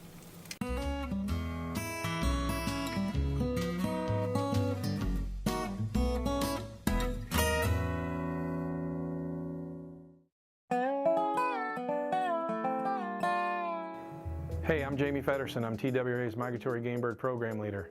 Did you know that TWRA and Tennessee Tech University have teamed up to conduct a mallard telemetry research project? Each year for the next 3 years, we plan to capture mallards in West Tennessee and put GPS backpack transmitters on these birds and track their movements across West Tennessee and throughout the Mississippi Flyway. The information that we're going to get from these birds' movements will help us identify the habitats they really like, and that information will help area managers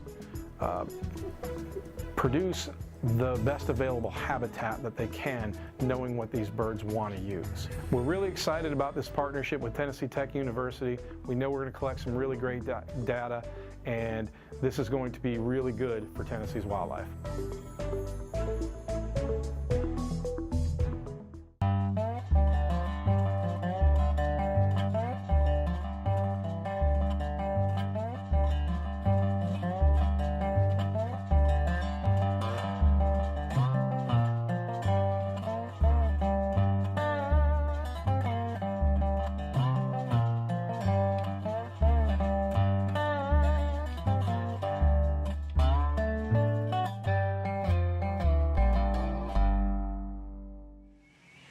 Hey guys, it's Matt Cameron, and today on Drop the Tailgate, I'm in Granger County with my good buddy Wes Jones. We're going to talk about some bow fishing. So tell me about you and your bow fishing experience, when you got started and who got you into it and all that. My dad got me into it when I was young. I was probably 10, 11 years old, and which back then they didn't shoot overnight or anything. They'd shoot during the spawn when the fish was up rolling on the banks and stuff like that. In daytime? In the daytime. Okay. Well, 5 or 6 years ago, I got to run around with some boys from Western Tennessee that got me into doing it at night.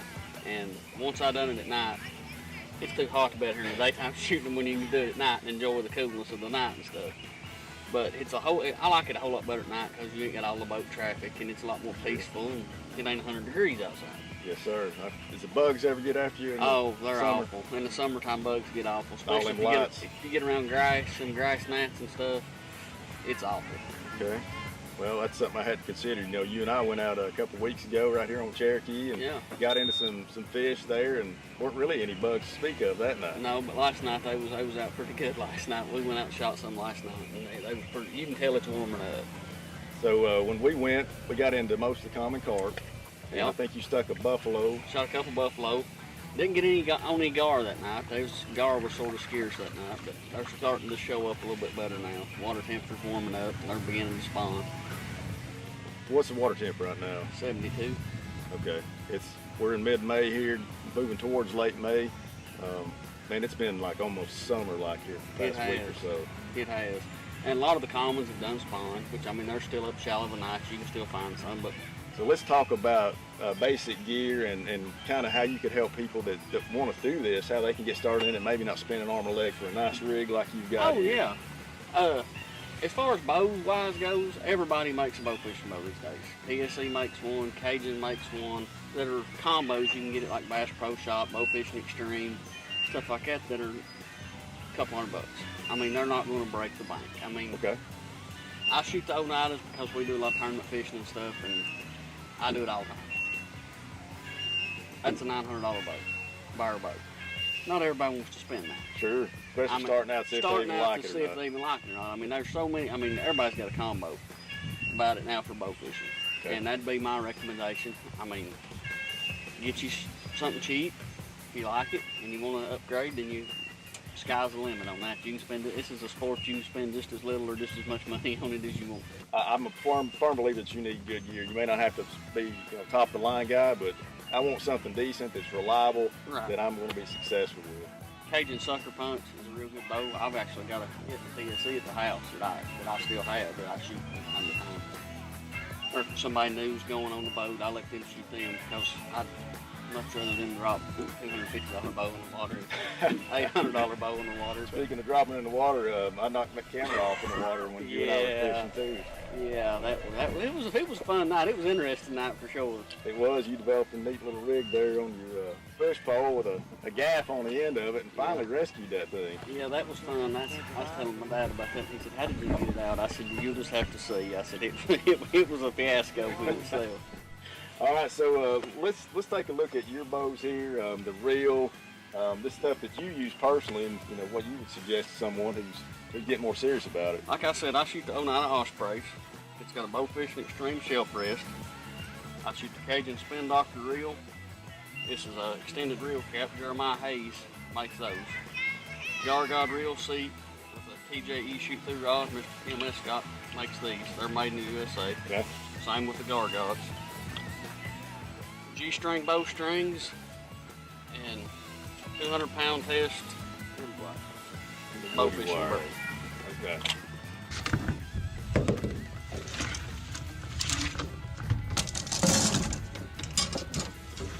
This is what I'll shoot mainly around here for your regular commons, 5 to 10-pound commons.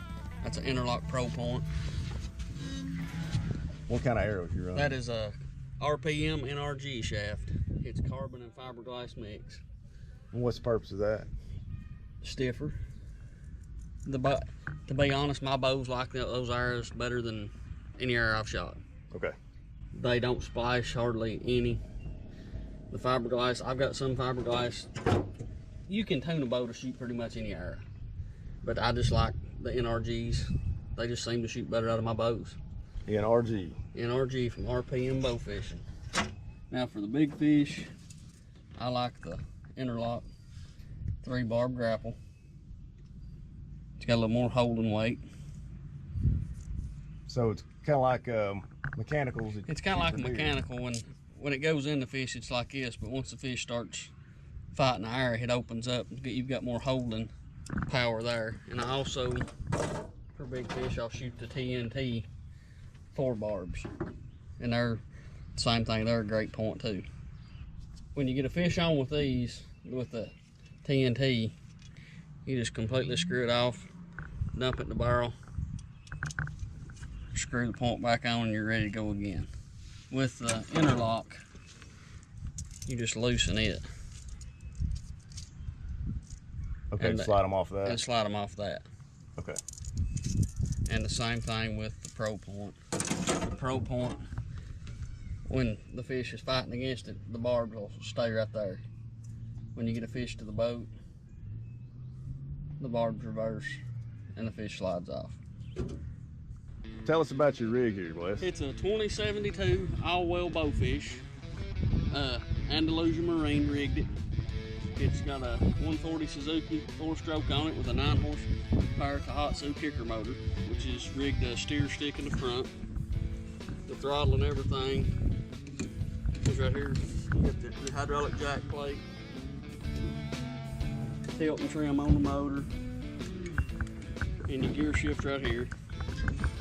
So it's a glorified trolling motor. It just allows you to cover a whole lot more water without having to worry about dead batteries. And the steering on these boats is phenomenal. I mean, that one's trimmed up, but you can steer with 2 fingers. Lights are 100-watt 5-star LEDs. Victor McNew does them. They're a orange light. I'm high pressure sodium color, which seem to cut the muddy water a whole lot better than a wider light. The wider lights, you get more reflection than it does. It'll reflect off the water more than it will actually cut the water. Check out Scott with Copperheads Outdoors. Scott's got a bow shop down there, and he has a good selection of bow fishing gear. Bigger than most around here, to be honest, which he's right there on Gunnersville. Bow fishing, it's getting to be big around here, but it's a whole lot bigger down there than it is around here. So Wes, tell me about some other places to bow fish across the state. You know, you and I here in East Tennessee, and we know it pretty well. You know, where can folks maybe in Middle and West Tennessee go? Well, Reelfoot, West Tennessee, Reelfoot's got some real good bow fishing. You want to deal with cottonmouths. Me personally, I'm not about that. The thing about Tennessee is, I mean, most of the TWRA lakes, TVA lakes and stuff, have a public access close, and they're all good for bow fishing. I mean, that's Watts Bar, just any TVA reservoir. There's carp and gar and buffalo in the reservoirs. It's just pretty much wherever you want to drive to. So I mean, all these local waters have got carp and gar and stuff in them. So that's one thing we're blessed. I mean, with the public access and stuff that TWRA has, pretty much anywhere you want to go put a boat in, you can go shoot fish. But one thing too I want to touch on is the most important thing of all this. It ain't the boat, it ain't the bows, it ain't the gear. It's $100, but it can save your life. I wire it religiously. People around every day, you know that. You work with TWRA. Yes, sir. I mean, that's the most important piece of gear in the boat, in my opinion. It is, and it only works if you're wearing it. It only works if you're wearing it. So tell us about the bow fishing community that you're a part of. We've got a local club here on Facebook. We got a Facebook page. It's East Cherokee Lake Bow Fishing. We post our local tournaments there. I've got guys that come up from Chattanooga and Dalton, Georgia, around Ringo and stuff, come all the way up to Tennessee to shoot tournaments. It's a good group of guys. They're the top guys that give you the shirt off the back. The bow fishing community in general is, you'll never meet another group of people like it. And is there a time of year that's better than others? Spring of the year, from now through, dog days of summer, it'll get real slow. But then in the fall, when the water starts to cool off, they'll pull back up shallow again. So pretty much any time. Like I said, just don't get discouraged, because you're gonna miss a lot. If you're just getting into it, you're gonna miss a lot. I still miss a lot. I mean, but one of the main things is, guys, if you shoot fish, don't dump them at the boat ramps. Dispose of them properly. I mean, I've got guys that'll come get them and he feeds them to his hogs. People use them for fertilize. So you and I fished till probably what, 2:30 in the morning that night, and that's, you know, I don't stay up all night a lot, so I was getting a little bit weary by then. So I was kind of glad to pack it up then. It's a long ride back to where I live from here. But about how many fish did we get there that night? Shot 46 that night. And that's probably twice as many as I thought we had. I don't know if it's just so fast or because I missed most of them and you hit most of them, but I probably thought we had 20 or 25. We had 46. We did better than I thought we did. Now, we shot on Friday night. We went back Saturday night and shot the same stretch of bank, killed 66. The same stretch? The same stretch. Me and a buddy of mine shot 66. That's a good point. I'm glad you said that, because I thought, you know, maybe it's like turkeys or deer. You put too much pressure on them in one area, they're going to leave. There's so many of these blind things, man. I'm sure we put a dent in them, but not that you can actually tell, because you can go back to the same we go back to the same flat tonight and shoot fish. We're trying to get the younger generation into it. I mean, I've got a little 9-year-old cousin at home. He's chomping at the bits. Every time I hook the boat, he's ready to go. And to be 9-year-old, he'll stand right there on that front deck till 2 or 3 o'clock in the morning and never say, I'm ready to go home or nothing. Shoulder to shoulder with you. Yep. Has he got his own boat? Yeah, he got his own boat. He's serious about it. Yeah, I graduated him last week actually from a AMS baller reel. He got to graduate to spinner. He thinks he's hot stuff now. Pleasure's all mine, brother. It's been a blessing. Oh, it has. It has. It really has. We'll do it again. I'm looking forward to it. I hope I can get one of my boys to come out and do it. Yeah, just holler at me anytime. We'll go anytime. After you do it, you realize how much fun it is, and it's you challenging. want to go back. It's challenging. It wasn't easy. If it's easy, everybody do it. Ain't what the old saying goes. Yeah, that's what they say. But it's fun. Well, brother, thanks again. Thank you, Matt. And I'm looking forward to the next trip. We'll do it. All right. Y'all, thanks for joining us on Drop the Tailgate. Tune in next time for some more fun in the Tennessee Great Outdoors.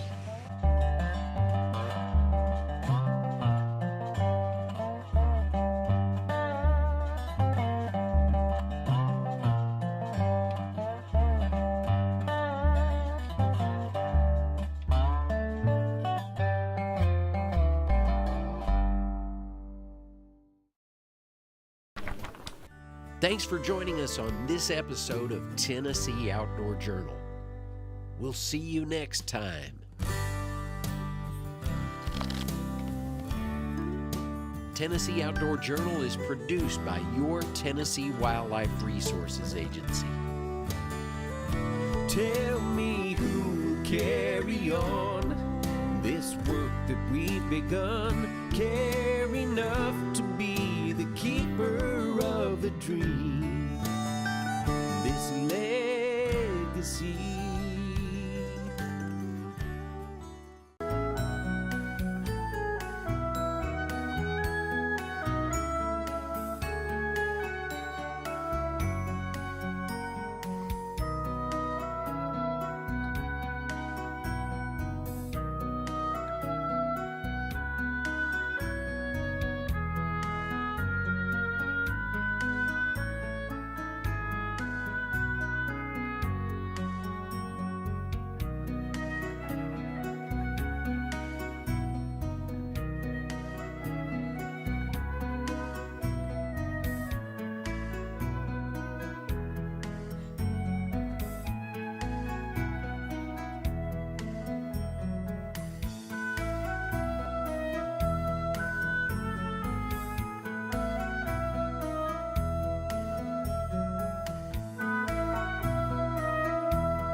Good evening, everyone, and welcome to the Park and Recreation Advisory Committee meeting for October 17th, 2022.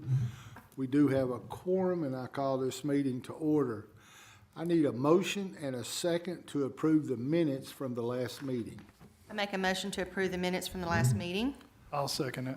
I have a motion from Ms. Carol Haas and a second from Chuck Isabel. I wanted to call him Izzy. It's okay, a lot of people do. All in favor, say aye. Aye. All opposed?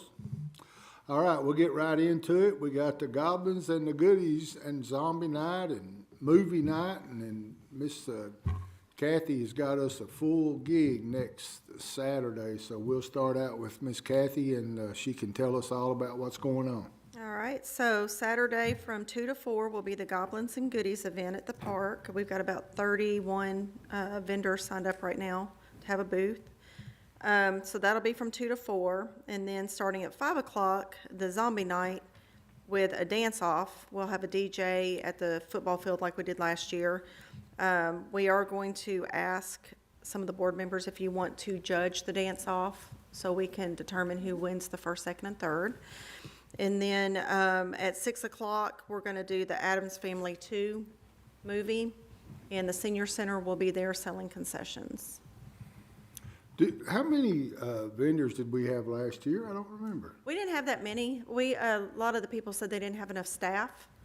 I think maybe 20 to 25 showed up. This year we have a little over 30. I think it's right at 31 right now. Are we doing political vendors this year? We do have political vendors, yes.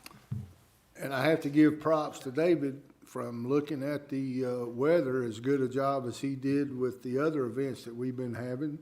Saturday, David, is supposed to be phenomenal. Now, I hope I'm not jinxing us, but if the past has taught us anything with the weather being like that, I'm sure we're going to have an abundance of children. Mm-hmm. Well, I was going to pull up the weather this morning when I got to the shop, and I was instructed not to do so because we don't look at the weather on event weeks. It worked for OTF, so we're not going to look at the weather all week. We're just going to show up and play it by ear and see what happens. Well, you know, OTF and National Night Out, everything has been so far been great. I don't even think that it's supposed to be cold Saturday night for the movie. It's going to be cool, but it ain't going to be like cold. So, does anybody have any questions about Saturday? All right, so we'll move on to, as we do every year, Veterans Day, November the 11th. All right. The Veterans Day ceremony is November 11th at 11 a.m. at Veterans Park. Ross and Tabitha Howard and Pastor Randy Berg will be our 3 speakers this year at the event. And we have made the Facebook announcement to sell the flags for the field of flags. And then, of course, the bricks that are always on sale. So they still have time to get those to hopefully be delivered so we can have them on the wall by November 11th. The bricks for the memorial wall? Yes, correct. I saw something on Facebook where one of those was removed. It was a blank. Okay. Mm-hmm. Yeah. But those are always for sale? The bricks are always for sale, $35. We get a rush around Veterans Day trying to get the bricks on the wall. And then right around Veterans Day, about the month prior, we open the flags for sale. And those, because the comment on Facebook, somebody, I guess, only had thought that they were not selling anymore. Right. So they're always for sale. Correct. Okay. They are. Okay. Is it just for veterans? It is just for veterans on the wall, correct. Okay. And veterans of the United States military, United States veterans. Will you guys be set up giving away your world-famous coffee, hot chocolate, and donuts? Oh, yes. At Veterans Day, we will. We'll have refreshments that morning as well. Okay. Any questions about that? And now we'll move on down to the Parade of Lights. Okay, Parade of Lights is the first Saturday of December, which is December 3rd. And the parade will start at 5 p.m., start at City Hall, and then end in the park for the tree lighting ceremony. Chris Clark will be the Grand Marshal, and this year's theme is Fire Up the Holidays. And anybody that's happens to be watching this on YouTube that may not be familiar, who is Chris Clark? He Or you want me to answer that? I believe he was the prior interim fire chief. He was. Yeah, I think he was. interim was, but he was assistant and then interim, correct, before going to EMS in Rutherford County? Yeah, he was our he fire became our chief. fire chief. Yeah. Oh, so he was actually, okay. He was our fire chief.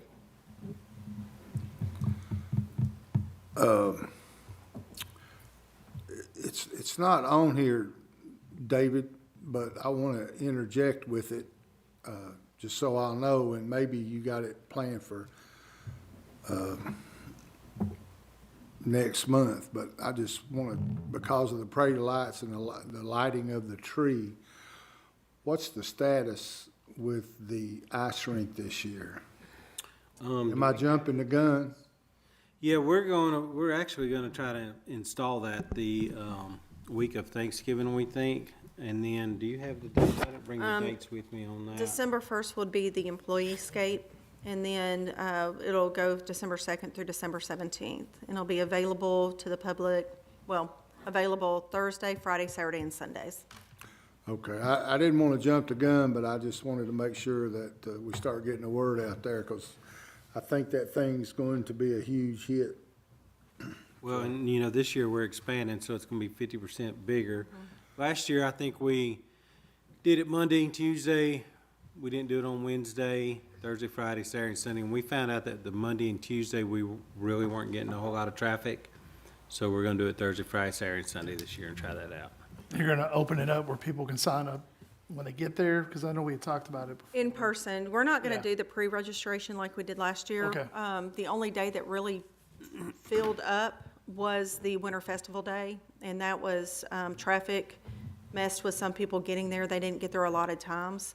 So we're still going to open it on the hour, so you'll get an hour rotation, but it's first come, first serve. So if you show up at 12:30 and it's already at capacity, you'll have to wait till 1. Okay. So. Is it too early, David, to put in an order for like about a 35, 40 degree night that night? Or? Oh, no, we're already working on that. Actually, I think this year, we have talked about, we did the Winter Festival last year and kind of put everything in the front parking lot. Well, as y'all know, last year, it was a terrible day for weather that day. Rained a bunch of our vendors out. So we had 20-some odd vendors signed up, and I think maybe 5 to 8 showed up. I think we're gonna rent a big tent, maybe a 50 by 100, and put in that front parking lot so the vendors can actually be under the tent and then kind of light that up. In case we do have some bad weather, at least we can still have our vendors there. Away from the tree. Yes, in that probably around that middle in the front parking lot in between those two light posts. I like that idea. And hopefully we will get a good vendor that'll show up with coffee and hot chocolate. Correct. I'm sure we'll talk more about this next month, but it's on my mind, and I just wanted to, because you guys worked hard last year. Y'all have any questions about the Parade of Lights? All right, we will move on to the Winter Festival. Which December 3rd, we're going to have it from 3 to 8. We're going to open it before the parade starts this year and have it a little longer for the vendors. We have the horse and carriage rides. We've got 2 horse and carriage rides coming this year that will take them up through the walking trail in the back of the park and do rotations that way. And we've already opened up the registrations for the arts and craft vendors for the event. And we are currently looking for a warm snack vendor, be it hot chocolate, donuts, something of that nature. So. I'm just, is that something the senior center would do? Well, they generally do hot chocolate and cookies after the parade at the tree lighting. I think they're interested in doing that this year. I know last year they couldn't make the tree lighting, so they provided that at the employee family nightscape. So I think maybe this year they may be looking at doing both nights. It's something they've generally done in the past. I think they enjoy doing it if it fits into their schedule. I think they did mention, and I probably failed to mention it to Kathy, that that may be something they want to do.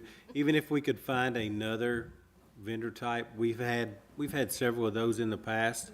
We had a like a mini donut here at City Hall, and the senior center was still able to provide the free stuff also.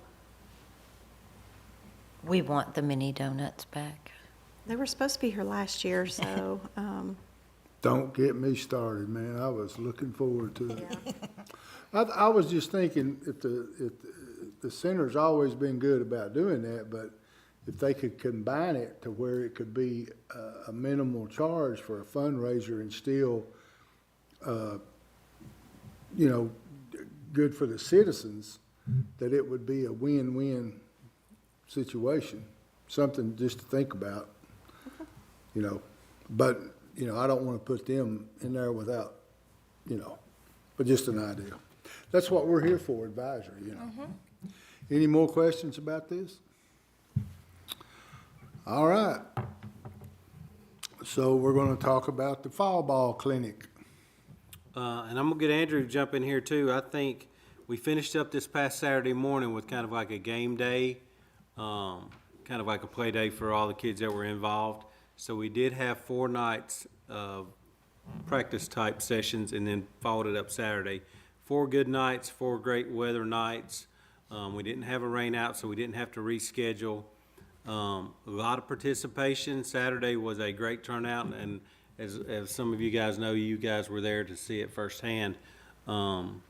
Just to see the progress that those kids made from the first night to what we saw Saturday was night and day.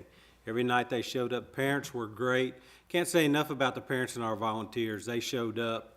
You know, I'm sure there's a million things that the parents could have been doing those evenings, but they made sure they brought their kids to the park. So that's what we want. So from what we witnessed in those 4 weeks and Saturday, when the kids left, they were all excited about what was coming in the spring. Had parents asking us about the new league coming in.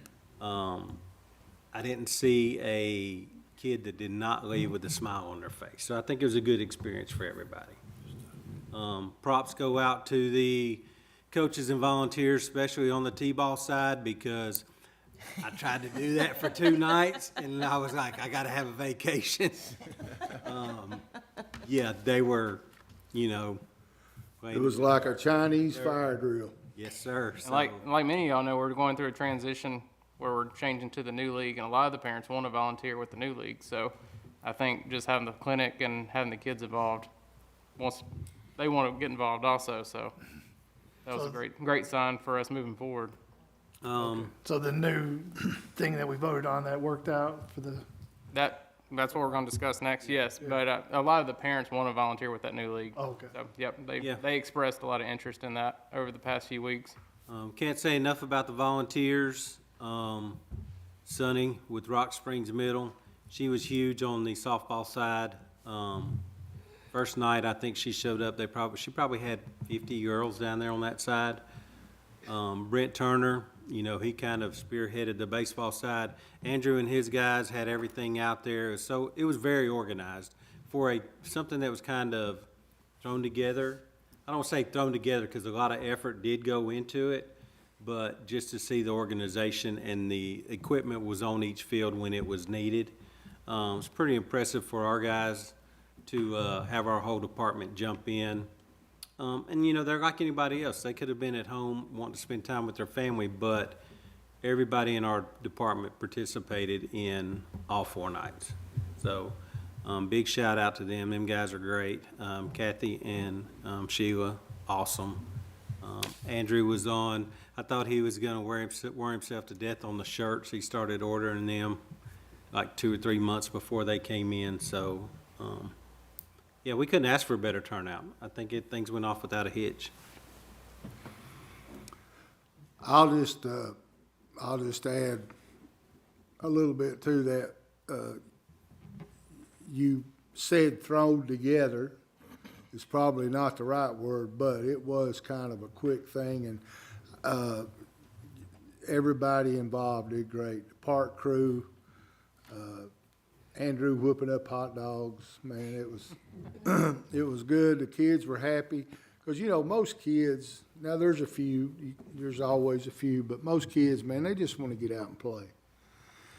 And I guess we can just roll this right on into the next one, the ball league, and know that that's going to, and you used one word that I am really, really proud of, because let's face it, we've not seen it in a while, especially the last 2 years. You used the word organization or organizational. So that's something that between that and another word, communication. Yeah, and with that being said, I will turn it over to Andrew because him and Julia already have, they've got the communication down. There's been more communication before their contract has ever been in place than with any organization that has been up there since we have been here. So, yeah, I'll let him run that down. Yeah, like David said, Julie and I, we probably speak at least once a week as of right now. But the last BOMA meeting, the board passed the RFP, which you all basically saw from the last meeting. And then the next month will be the user agreement. So that's just finalizing all the info that our agreement's set for the spring. And once that's done, they're good to go. So, but she's already pretty much toured the facilities. We've kind of expressed when signups are going to start, what our scheduling needs are, what their needs are. So we're moving right along. So. Yeah, what we want to do is provide them with whatever they need to be successful, whether that be them printing up flyers and us going out on a Saturday and Sunday and standing at the local supermarkets or Walmart and handing them out for them. We're willing to do that, to put their signs up. I'll be honest with you, man. I've been here 12 years, and everything in our department seems like it's trending in the right direction except for that ball league. So that has been a thorn in our side. So we're ready to turn the corner, and I don't see it not being successful. I just don't, because I know their passion is there, their heart's in the right place. They're dedicated to the kids of this community, and anybody that knows her knows that the basketball league, you know, it's a success. So we want to see that spill over onto the ball league side too. And I think we're heading in the right direction. We talked to. And so far, I think she's even went ahead and scheduled her board to go ahead and meet up there. So I think they're laying plans pretty quickly to get this up and rolling. And I know you guys talked about scoreboards. You talked about the sound systems. You talked about the little tweaking things. The details that the kids want to see. Yeah, that make a ball league excel. And she's you know, I'm not going to go over expectations, but she kind of knows what we're expecting. But at the same time, we've got to stay humble and be realistic and grow it gradually. We don't want to go in there and, you know, but now if it happens, hey, that's great. So I'm excited. The board meeting with BOMA, once we do that, we can blow this thing out of the water and start talking about it. So. Yeah, and you've referenced the scoreboards and the stuff like that. We want to make sure when they come in that they're not scrambling to figure things out. We want to make sure everything's working for them, whether that be freezers, if we have to replace some freezers. So it may take an initial investment on the city side just to make sure that stuff is up and running, but we couldn't expect an organization to come in and repair that stuff for us. So that needs to be ready for them once they come in the door. They don't need a headache of figuring out, well, I got 2 fields over here the scoreboards don't work on, you know. As a parent, if you go to a game, you want to see the scoreboards working. So, I mean, that's our goal as a department. Andrew's on top of that. Like, he's already met with Julia over, like you said, the PA system and the scoreboard. So there's no doubt in my mind that they're going to have that up and running. Now, I'm not one to kind of live in the past, but I am curious about one thing. Well, I'm curious about a lot of things. But one thing, if it happens, who would handle it, or can we help? Can we go back to the days of where we used to get sponsors and hang their banner on the fence? Now, their user agreement, they are able to go out and solicit businesses and put up sponsorships and bring in revenue that way. So any previous user agreement we've had has had that in there. That's just up to the organization. Now, I know that she's reached out, and I know she has parents that work at different companies here in LaVergne that she's already had them reach out to. So I do know that that is in motion right now. So, is that something that just Joe Public, us, whoever can, You can, if there's people you think that would sponsor a ball league, I would definitely send them either to Julia's direction. I know Giles got 2 or 3 in his hip pocket. Well, Land of Frost used to be a big one. They give out, the money's there. It's just the organization that had it previously, never reached out to them. When the city ran it, we had Land of Frost. I think when LBSA had it, maybe they had Land of Frost. So that organization's been around here. So there is some money out there waiting. It's just making the contact. How do we or them determine the size of the banner, how much the banner costs to make, and where do you get them made at? We can get the banners made, whether we use Front Street Signs in Smyrna. I don't know if the vendor, like if, say it was Land of Frost, if they have stipulations, if it has to be a 3x5.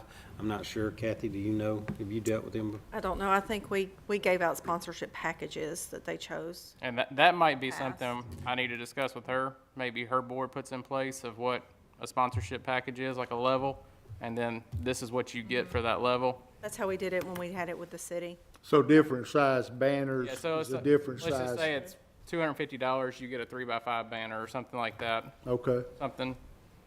And Yeah, because I'm like everybody else. I think everybody on this board in the city, it's got kids, you guys. I think we're all gung-ho about this league, and we want it to excel. And if there's things that we can do that will help, because if I'm not mistaken, the more banners you get, the more donations you get, drives down the cost of the entry fee. And I know you all even talked about that, an early entry fee price as opposed to I think she's gonna have early sign-up registration, and then her registration prices vary based upon what division you are in for your age. So. All right, I'll be quiet. That money's out there. Like I think Land of Frost at one time, it may have been up to $10,000, 5 in the spring and 5 in the fall. As long as their name was on the back of a shirt or the front of a shirt, and you took the pictures and submitted it to them so they knew, Oh, I It coached doesn't with cost a that. lot of money to put their name on a shirt. I coached then. I know, man. It's still a lot to sponsor a complete team as long as their name was on it. But if you all know anybody that's looking to sponsor kids, I mean, definitely have them reach out to the front office at the park, and we can send their info to Julia and USL and have And them. it doesn't have to be like you want to sponsor, you're a $250 sponsor or $500. If you could, I don't know what she's got signed up for a kid, but even $50 could go towards a kid, or, say I only have $75 here, I'm like to put this towards sponsoring a kid somewhere down the line.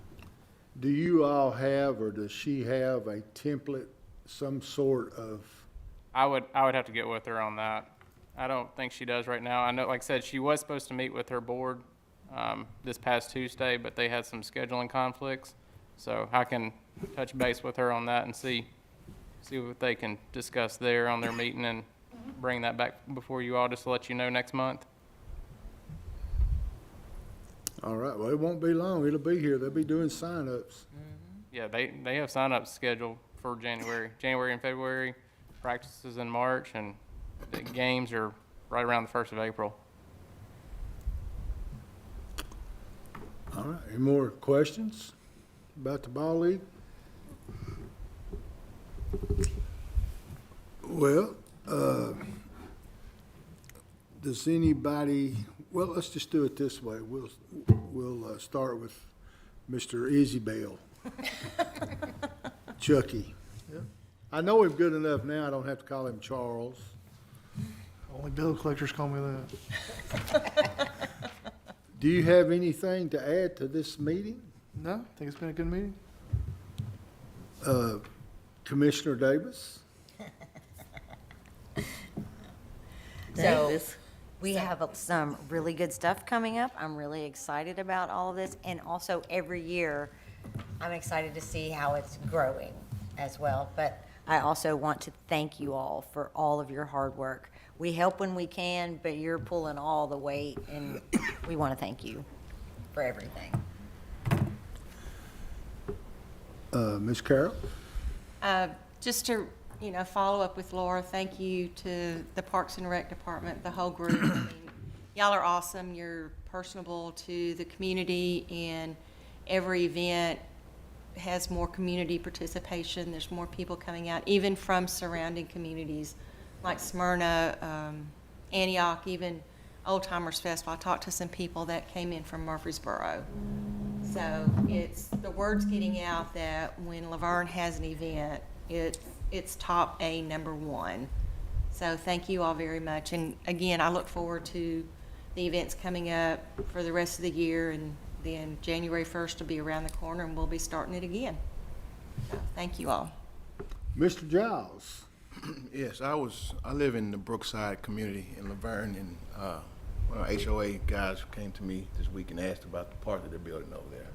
So just want to know the city's involvement in the park and their what they like to do with it.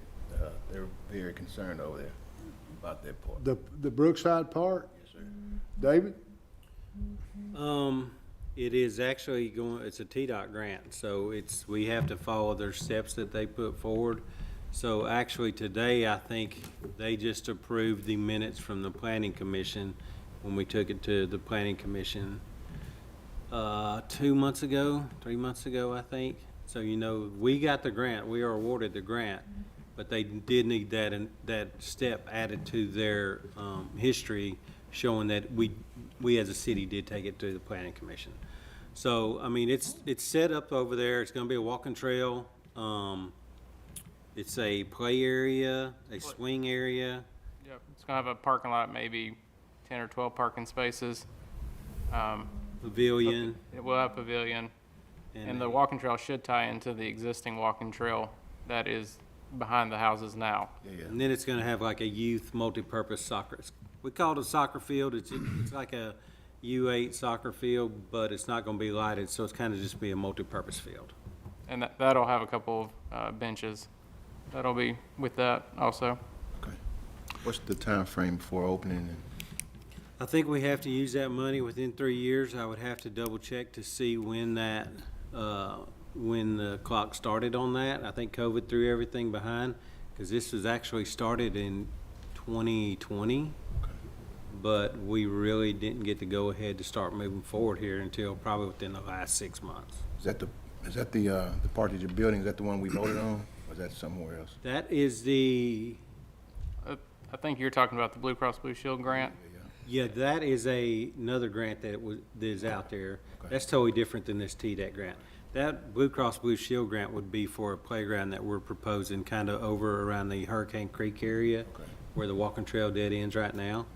But the one you're talking about, we brought before this board, I want to say in 2020, around December of 2020. Okay, thank you. Mayor Cole, did you hear the question? He was talking about he was asking about the Brookside Park. Maybe you or Mr. Graham can update us on. Sure. You want to come up with so the Brookside Park had to go through Planning Commission and get approval through Planning Commission. Then that, as well as the minutes of the approval, had to be submitted to the state. And so that has been submitted, and we're just waiting for them to release funds, and then everything starts. So it will have a pavilion, a ADA accessible playground, a soccer field, and some parking. And it is a pocket park designed for the local community, not a big Veterans Memorial Park, similar to how Manatee Park is. Well, Giles lives over there in that area, and they were asking him about it, the community. So, Discussing the planning commission to increase the size of the car park, but looking at the grant, we decided to leave it as it is, because if we put it through, money to be funded for the park as it would. Okay, thank you. And I've gotten a few emails from some residents over there about could we change out the soccer field for a pickleball court, and we actually have one over here with Veterans Memorial, so whereas we don't have soccer, really a soccer field anywhere in the city, so right now it's staying with that. Okay. But what other questions were they asking? More so just concern about the neighborhood. It's a small community over there, you know, in this last phase, it's not connected to the other side of Brookside, so they're concerned about that kind of stuff. Yes, it is designed to be pocketed, so small, something for that immediate community, not one of the larger parks. So I was just over there. I know I've spoken with Kathleen, who lives on Condor, that backs up to where the park will be, and she even has some concerns about where it's at. But this has truly been a long time coming, because this was Brookside Park was really established under Mayor Mosley, but it was just a walking trail that ended to an open field. So there was no park, and our side of town really hasn't had anything other than the fire station. So this is the start of that. We've discussed some other uses. I know there's one piece of property that's developing where they're giving the city some land, and that will either be for police, fire, or for the parks. And so, but it's moving towards these smaller pocket parks for localized communities, rather than just have something where you would see someone from over here, or let's say Farland Point or the Ridge. They won't be driving over to this ideally. This is just something that's again small for the local community. Awesome, thank you. question for Mr. Coates, is this going to be a lighted park? With no lights. No lights, okay. I don't believe there was any electricity runs to the pavilion. No. There may be regular, regular security lights, but At some point, we may install a couple of outlets and a security light there and possibly a water fountain. We'd have to go back and look into the plan. Anything dealing with T-deck, if it's not on the front end, it's hard to get it on the back end. Because like when the mayor said, people asked if there were certain elements that we could change. I don't think we can go in there and do a big change like they're talking about, take that field and turn it into pickleball, since it wasn't proposed on the front end, because what they approved was our basic design that we submitted. Now, there may be a possibility inside those play zones to swap up some equipment, so it's not necessarily the equipment we proposed, but maybe something similar. But something as drastic as even, I think they would consider it drastic where maybe we wouldn't, is even building a bridge across that creek there to the other existing side. I don't even think we could do that, because that was mentioned and it was like that was kind of taboo since it wasn't proposed on the front end. Kind of similar with kind of what we're going through with the help me out, Andrew. Greenway. The Greenway, where we're trying to extend it to the boat ramp. They said anything you think you may want on there 20, 30 years from now, put it on the front side of it. If you build it on the front end, that's great. If you decide you're not going to build it on the front end, but you want to build it 15 years down the road, if it's in your initial plan, that doesn't have to come back for review. You can just go on to the next step. So that's kind of, I think, where we're at on that Brookside Park. Like the mayor said, the minutes have been submitted for the planning commission, so they're pretty much in their system. We're just waiting for the next go-ahead on the next step. Giles, do you have any more questions about it? No, sir, thank you. Gentlemen, thank you very much. Miss Felicia? Well, I would like to know when y'all find out what the sign-ups are for the children for playing ball, because I personally would like to donate. And I would hope that our board. Say it again, I didn't hear you. I personally would like to donate for a child to play ball. Jerry, you got that on film? I've donated before, I just I don't know tell you people. have, but I have got to give you a But hard time. I do hope that, you know, so that if there are any children that the parents can afford it, I would like to, and I would encourage our board to Absolutely. help Yeah. with that too. Yeah, I'll reach out to Julia and get the prices on that and also talk to her about the sponsorship levels. So, and we'll have that for you next meeting. Is that it? That's it. Only thing I'm gonna do is add to what Carol and Laura and them was saying is, and we come in here every month. I mean, let's say it. We come in here every month and we give you guys props and we thank you for the great job you're doing. There's really no words to say what a great job. We come up there, especially us Boma people and stuff, and everything is set up, it's fixed up. So looking forward to this weekend, and it's going to be with the weather holding true, it's going to be crazy. Everybody knows that, and I hope all your vendors show up, Kathy, because I know when them vendors don't show up, you get Yeah, it gets a little hectic. it gets a little hectic. So we are having a meeting next month according to this, is that correct? Yes, sir.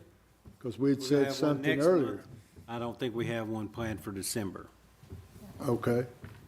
All right, so our next meeting will be November the 21st at 6 p.m., same bat channel, same bat time. With that, I call this meeting adjourned.